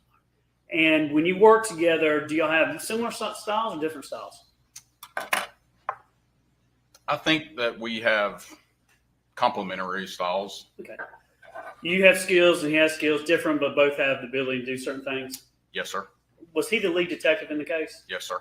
Where were you at in the chain of order or type of seniority in this type of case? So I was a sergeant at the time of this. I was running a different unit within criminal investigations. What were you doing there at that time? I was over white collar crimes. Yes, sir. Financial crimes and things like that? Yes, sir. RICO cases and whatnot? Yes, sir. All right. When this crime occurred, why were there so many people involved in this from law enforcement? This was a grand scale investigation with a lot of parts in it. The property was large, but there's also a lot of moving pieces. And at some point, did you go out to the scene the day, July 5th, when Gary was found? I do not believe I did. I believe the first introduction was on the 6th. Did you work with Detective Kuykendall? Yes, I believe that was the 7th on a Saturday. Were you with him when y'all interviewed, was it Terry Braswell and Sherry Cooper? Yes, sir. What else did you do Georgia side in the case? Georgia side, I did those interviews with Sergeant Kuykendall and the search warrants. I went to the scene at one time when they were closing out the search warrant. And then maybe about a year later, I think we saw you in a video where they're doing some test fires. Oh, yes, sir. But is it fair to say that the main part that you did in this case was trying to convince Rusty to give you some information? Yes, sir. All right, so let's talk about that. Yes, sir. July 10th and July 24th, during those, were those the introductory interviews with Rusty? Yes, sir. Tell the jury when you first met Rusty, how did he come across to you? Rusty kind of presented himself as a typical kind of Southern guy that grew up in a rural town. He presented as a salesman, as somebody that was distinctly and immensely loyal to people, and that he lived a life based off his reputation. Was he from that small town, that area in Tennessee? Yes, sir. When you first met with him, did you and Hayes have a kind of a plan of what y'all were going to do to see? Did you know how receptive he was going to be to law enforcement? We did make some deductions by listening to the July 6th interview when we were driving from Cherokee County to Tullahoma. It's about a 3.5 hour drive. What did you cull from that interview when it came to what he was going to be like? Well, when Detective Hayes and I was developing our strategy, I noted something very specifically in that interview, that when TBI agent Williams kind of challenged Rusty on some things, that he said she was pushy. So Detective Hayes and I decided that it would be a good strategy and a good tactic for me to be the bad cop and for him to be the good cop. Now, did it come natural to you? I must admit it. I can access it when I need to. When you met with Rusty, tell the jury about how, at what point did it trigger with you that you're like, I've got to do something to see if I can get some more information from him? Well, it was predetermined by Detective Hayes and I that the first chance that I got to be the bad cop, be that arrogant, assertive cop in the challenging, we were going to do that. And that related to cell phones. At some point, did you ask Rusty whether or not you could look at his cell phone? Yes, sir, I did. Do you remember what you said to him about that? Pretty fair. Yeah, pretty accurately, I think I do. Did you ask him a question about if he was innocent? Yeah, I asked him along the lines of say, hey, you've told me you're innocent. If you're innocent, you'll let me look in the phones. Was his phone with him at that time? No, sir. It was in the truck. And eventually, did he let y'all look into the phones? Yes, sir, he did. And did you, during, I guess, one of the interviews, like, did you try to get into the phone through a kind of some software that we had called Cellbrite? Yes, sir. On that evening on the 10th, I tried to. Tell the jury what Cellbrite is. Cellbrite is a cell phone extraction device that you can hook up almost any type of phone to, and it will extract all kinds of data out. When did you try to use Cellbrite to get the contents off of his phone? I tried to utilize it during the course of that interview. Did it work? No, I was having trouble with it. At any point, did y'all try to ask him if he would consent to bring his phone so you could download it at the sheriff's office? Yes, we did ask him. We asked him to come down and bring it to the sheriff's office so a better person could use the Cellbrite. And eventually, in this case, was his phone taken and downloaded using Cellbrite? Yes. Judge, this time on continuing evidence, State's Exhibit A Pope 1. It's a extraction report from cell phone from Rusty's phone. No objection. When you were talking to Rusty, did you, during your conversation with him, did you ask him whether or not he had done anything in the phone regarding this case or anything like that? Yes. Did you learn whether or not he had deleted anything or was trying to delete anything? We had learned that he had deleted a contact, Melody's contact. Did he also rename her contact at some point? Yes, sir. I believe he did. Did you ask him whether or not, did y'all talk about whether or not he had any plans to marry Melody or anything like that? Yes, we did. You remember what he said? Said yes. They had talked about plans. There was some conversations about whenever Gary was no longer in the picture, that they would have for lack of better terms, a certain like grieving period, and then they would come together and get married. Did you ever ask him or confront him with the fact that he was searching for wedding bands? Yes, sir. And what did he say to that? He agreed that he was searching those because they had made arrangements to get married in the future. Let's go through. Is your computer screen on there? Yes, sir. Can you see it? Yes, sir.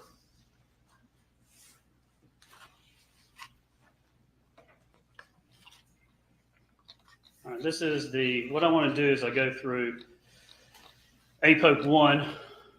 This is going to be that.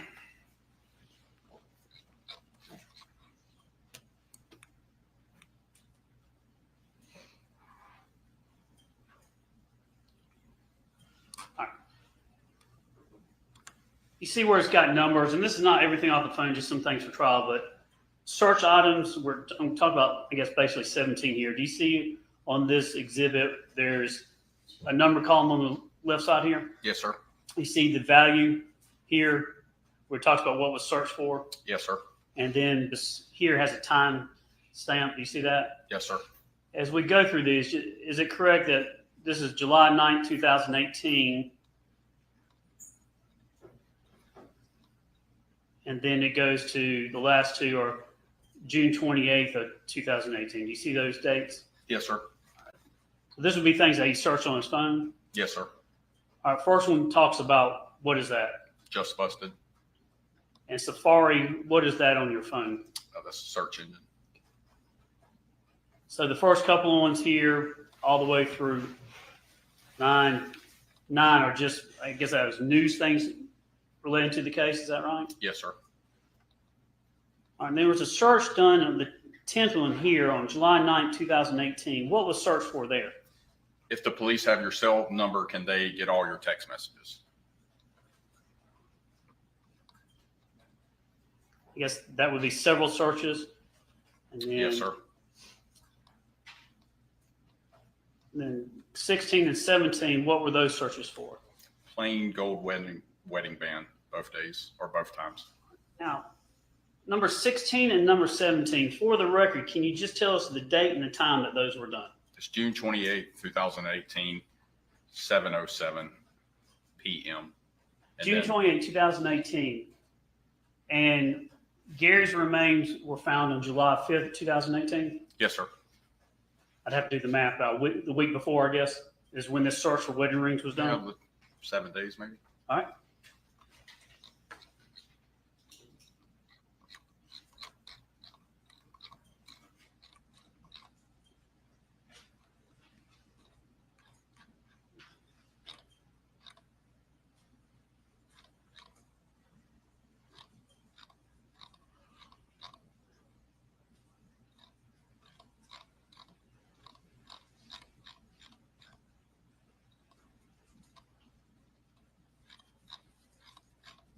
One thing I'm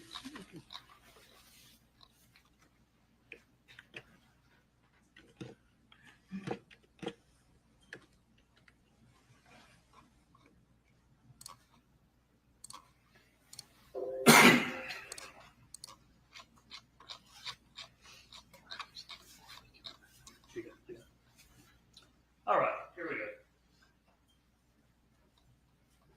I'm on page 10 of this report. Yes, sir. Number 29 for search items. Here is the body, what was looked for. What is the value there? What does it say there? If the police have your cell phone number, can they get all your text messages?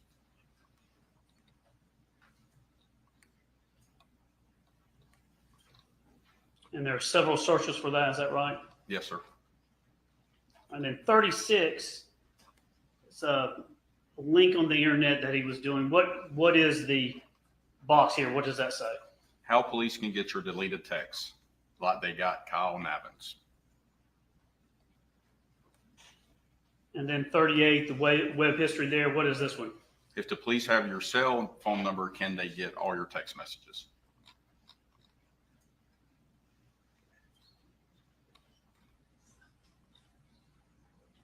And these are things that came up during his searches that he was doing? Yes, sir.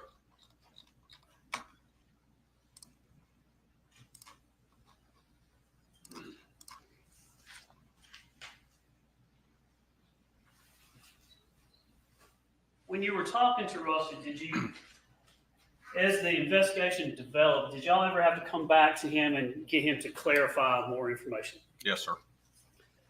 What ways did you do to try to get him, to convince him to give y'all more information? We just stated the seriousness of the situation. We leaned into the tactic of good cop, bad cop.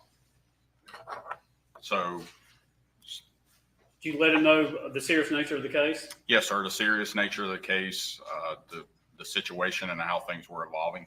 Did you let him know it was a murder case? Yes, sir. Possibly, in y'all's mind, a death penalty case? Yes, sir. Did you explain his position in the case and how y'all felt the evidence, how it related to him? Yes, sir. Did you have to talk to him about that on July 24, 2018? After you talked to him on the 10th, I think the 10th was like a couple interviews, is that right? Y'all broke it up, it was long. We broke it up, but it was one long interview. On the 24th, is that when he told you about the statement he said Melody told him about Gary being in the burn pile? Yes, sir. Now tell the jury, when y'all arrived to talk to him, did he just walk out to you that morning and say, here, let me give you this information? Or how did it actually develop? No, he did not give us that information. The beginning part of the interview, Detective Hayes and I, once again, I'm playing the tactical bad cop. I start presenting with evidence with some intensity. And at that time, his lawyer paused the interview and they stepped outside of the room and had a conversation. Intensity, let's tell the jury, don't use the words here. Yes, sir. Did you drop the F-bomb a lot? Occasionally. MF? Occasionally. You were cussing? Yes, sir. Did you ever get in his face, anything like that? I got close to him. Did you ever point at him or anything like that? Yes, I did. But did you ever touch him? No, sir. Absolutely not. Did you ever threaten him with any harm or anything like that? No, sir. Did y'all ever have to be separated physically or anything like that? You have to go outside and everybody calm down and you come back together or anything along those lines? No, sir. But there are times that I left the room for effect. What do you mean by that? Well, as being the the aggressive one and being intense, you want to create opportunity for him to talk to Detective Hayes. So you can't always be intense in his face the whole time. You want to create an environment where he will talk to Detective Hayes. Have you been through the interviews interrogation classes in law enforcement? Several, sir. Have you been involved in like the read technique and things like that? I've been to some classes where they teach tactics like that. Through your training experience, have you learned how to interact with people and do things like you talk about to see if you can get them to come across and give you more information? Yes, sir. Do you ever do the technique where you take a nice approach and you get up, sit beside them, put your arm around them, and tell them you're a friend and they can get it off their chest, things Yes, like that? yes, sir. Do you do, I guess, have you got even more aggressive than you did in this case? I have, but not to the point of ever putting my hands on anybody. How aggressive do you think you were with Rusty? How so? If you would say 10 is a fist fight and 1 is a normal conversation like we're having, where was 6 or 7. After you would talk to him, would he eventually give you more information? Yeah, Detective Hayes and I discussed that was what he responded to. So much so his lawyer even made some comments to me. Was his lawyer there all the times y'all talked to him? Yes, sir. What was his lawyer like? Very smart guy? Oh yeah, his lawyer is very smart, very charismatic, very likable, and a very experienced lawyer that had worked on federal prosecutions and things like that. Now, don't tell us what he said because No, there's rules for that. But did y'all at times would you meet with the lawyer and Rusty would be somewhere else? And on this date, there was a period, yes. And did y'all sit around at times and just, even with Rusty being there, did it undulate? Did kind of pressure would go up with everybody and then it'd come back down to normal and y'all would kind of talk and nobody screaming or yelling or anything like that? Yes, sir. And would Rusty do that? Would he come back and actually have a conversation with you? Yes, sir. Now, did y'all talk about, I think you like coffee, don't you? Yes, sir. Did you have to actually stop the interview sometimes and go get some coffee in Tullahoma? Yeah, that was a little bit of effect too. I wanted to leave Detective Hayes and them together, and I do like coffee. So, where'd you go get coffee? You remember? Celtic Coffee, I believe, was the name of it. How big is Tullahoma? Can you compare it to a city that we all know? Oh, it's a small town. It's very similar to the town I grew up, probably 10, 15,000 people, something like that. Did you and Rusty, everybody talk about that Tullahoma? You didn't have a good place to get a meat and 3 sides? Yes, sir. I mean, did y'all talk about food? Yes, sir. Was that in the context of all these interviews and things like that? Yes, sir. Now tell the jury, maybe, I don't think I'm wrong, but tell the jury, during these intense conversations with Rusty, where he gives information, I'm being a little facetious. Yes, sir. At some point when he does talk to you and after he tells you about what he says in the burn pile, y'all end up sitting around just eating candy? Yes, sir. Do you remember what kind of candy it was? I didn't remember until I refreshed my memory, but I know I didn't want to eat the watermelon candy. I remember that being Was anybody eating watermelon? I can't remember, but somebody was. Was everybody, you, Rusty, Detective Hayes? Yeah, we were all together, even as lawyers. Where were y'all sitting at? At a conference table in the lawyer's office. And would he get you drinks and things like that? Yes, sir. Do you find it to be a pleasant environment for the most part? Yes, sir. Now, I think on August 2nd, did y'all come up with some, I call them fake arrest warrants, but maybe it wasn't. Did y'all use some arrest warrants with Rusty? Yes, we did. Tell the jury about that. We, on that date, after some conversation and debate, we went and presented him with some information because we had developed some instincts and some conversations had been occurred that we thought Rusty was potentially trying to play both sides. In fact, did you confront him also at that same time about the recorder y'all had given him to use? Yes, sir, we did. And what did y'all think he was doing with the recorder when it came to telling the defendant something? Well, it was revealed that he had told her about the recorder after we had given him instructions. Would you give Rusty instructions and he would agree to things and then you found out that's not really what he was doing? Yes, sir. So did y'all confront him about the recording? Yes, sir. Initially, did he tell the truth about the recording that he didn't tell her? No, sir. I think that's a good example too of me. I stepped out of the room for Detective Hayes to have a conversation with him. eventually, did he admit that he did tell her and was lying to y'all about not revealing it? Yes, sir. And did y'all talk about getting him to record calls on a Collio system? Yes, sir. And tell the jury what I mispronounce it or I say it wrong all the time, but it's Collio. But Collio.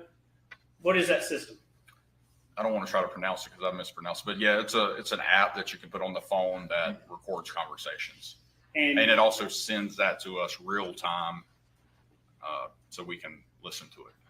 And when you got Rusty to agree to do this, what was your confidence level that he wasn't going to tell her that he would or would not tell her that he's recording the calls?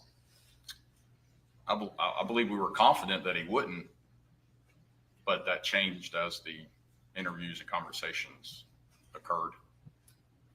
After the defendant was arrested, she was arrested on June, I think, 18th, 2019. That next week, June 25th, did y'all go back up and meet with Rusty and his attorney?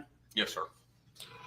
And at that point, when you walked in, and at that point on the 25th, did you know where he stood with Melody, how he felt about her? He was still in a relationship with her. Did you ask him whether or not they had talked around in person the recordings? Yes, sir. Did he admit he did? Yes, he admitted. He described that they had got a cell phone just for them, that each had got a cell phone number just for each of them to talk around that nobody knew about. Now, at the time that he was recording these phones with the defendant, obviously you had the defendant's phone number, is that right? Yes, sir. You knew Rusty had a phone, is that correct? Yes, sir. But did you know they ever had other burner phones? No, sir. Did you find out on the 25th whether or not Rusty got other phones? Yes. And did he tell you why he got those phones? To purposely talk around so we wouldn't be able to monitor conversations.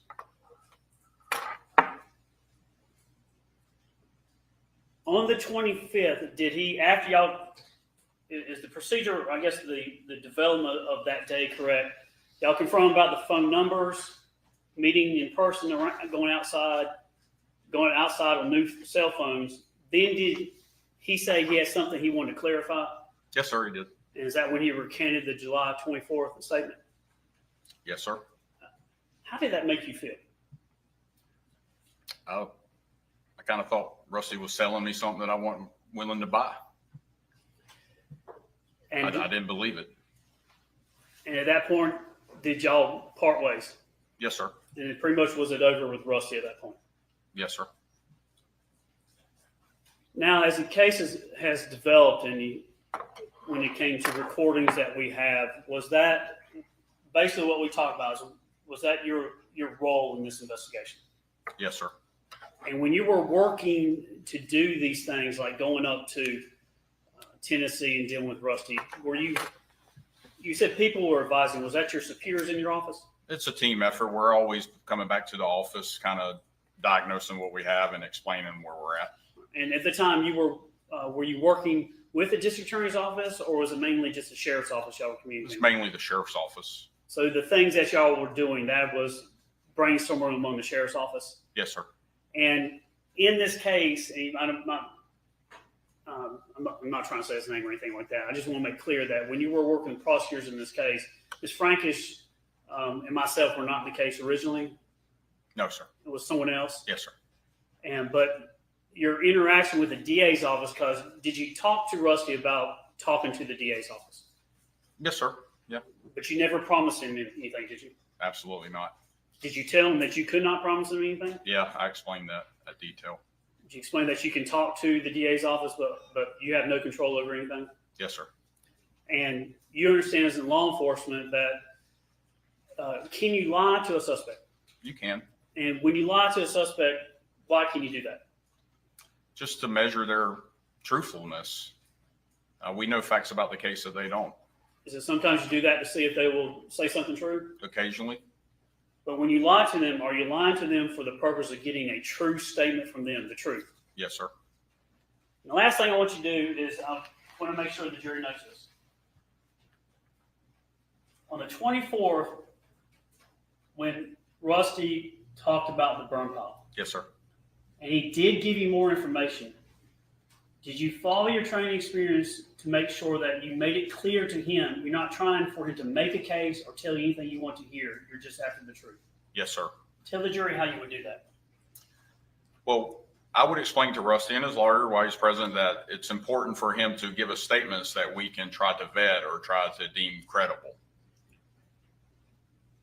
When you were talking with Rusty, did you at any time in any way try to lean on him just to give you any information, even if it's not necessarily true, so you could use that against the defendant? Absolutely not. What were you after?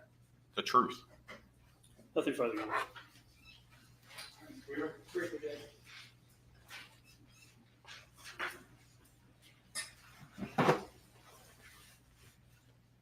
Afternoon now. Good afternoon. I'm John Luke Weaver, along with Michael Ray. I represent Melody Farris. Okay. Good afternoon. All right, now I will be quick. But you Yes, were sir. you were in Seaman's, right? Yes, sir. What year to what year? 2019 to beginning of 2013. You mean 2009? Oh, excuse me, 2009 to 2013. Okay, all Yes, right. sir. And so, and you went to school for interrogations Yes, sir. before Seaman's or after Seaman's? During Seaman's. All right. So, because in a lot of, But I had previous, just to touch on that, I've had previous interview training prior to working at the sheriff's office. prior to that, what was that? That was in the United States Coast Guard and U.S. Customs. Okay. So you've been doing interrogation for a long time. At the point of this, yes, sir. Sure. All right. So how did you get into this case? I got involved initially on that Friday to write the search warrants, the seizure warrants for the bank accounts. Well, who asked you to do that? I believe it was Sergeant Hands. Okay. And how did you wind up getting kind of volunteered to go up to Tennessee? Well, before that, it's an all hands environment where we're trying to get everybody as you can. So I had been asked to go with Trent Kuykendall to do the interviews with Sharon and Terry Braswell. All right. Then that progressed into me assisting Detective Hayes. Okay. Did you volunteer? Did Hayes say, hey, come on? Like I said, we were having conversations and I did volunteer. Okay. Because you got experience in this kind of thing. Because I got experience and Detective Hayes and I have complementary styles. And y'all done this before? Okay. We have done interviews. Yes, sir. All right. So just real quick, wedding band searches. Now, you were you able to find out through any of these interviews that he was dating another woman? He was. All right. So it's possible that he was doing wedding band searches for her too? I disagree. So you say it's absolutely not possible? He made statements that would lead me to believe that it was for Melody. Okay. We specifically asked him about that. But he is dating another woman at the time? He was. All right.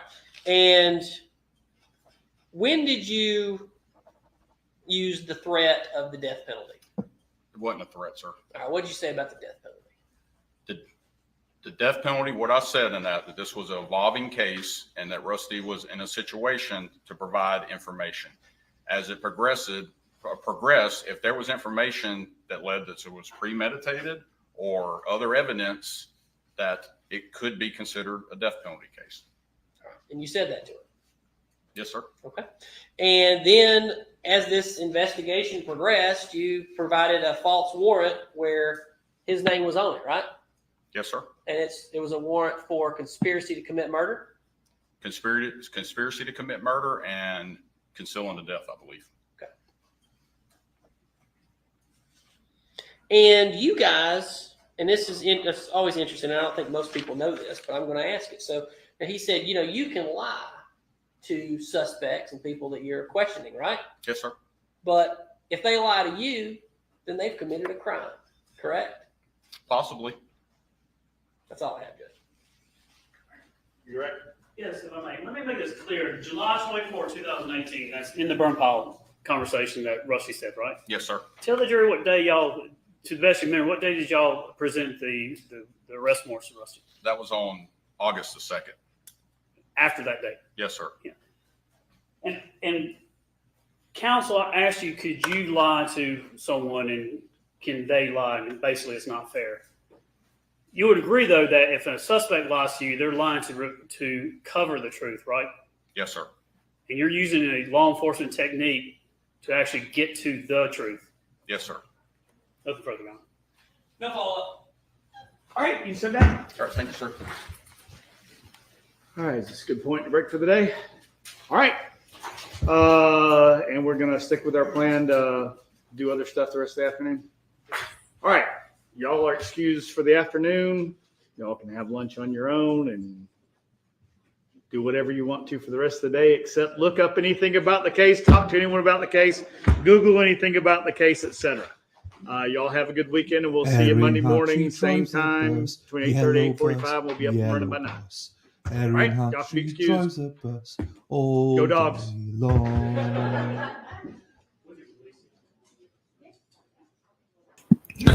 Right, everybody. They are stopping for the day. We're going back to what our original plan was. Unless there's something they're going to say here. Let's have a look. We will see what he has to say. We will see. Oh, fuck. Sorry. Are you worried again? I'll see what he's going to say. Fucking hell. We'll see. No, I don't think he's going to say anything. So, right, we're going to end the stream. Hello, Erin Hack. We're going to end the stream there. Then what we'll do is we'll go to the other stream now.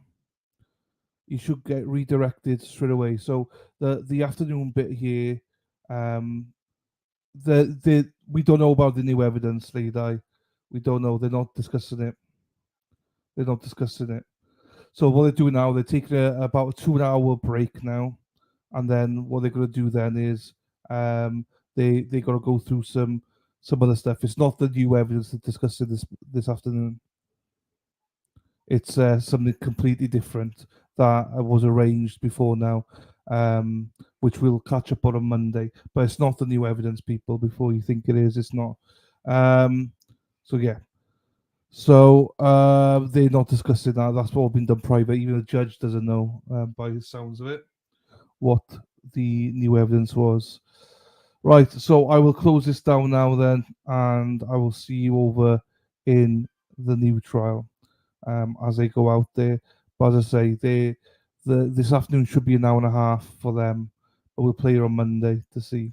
Obviously, feel free to come back and watch it if you want. But I'll be playing it on Monday. But it is a pre-arranged thing they got going on.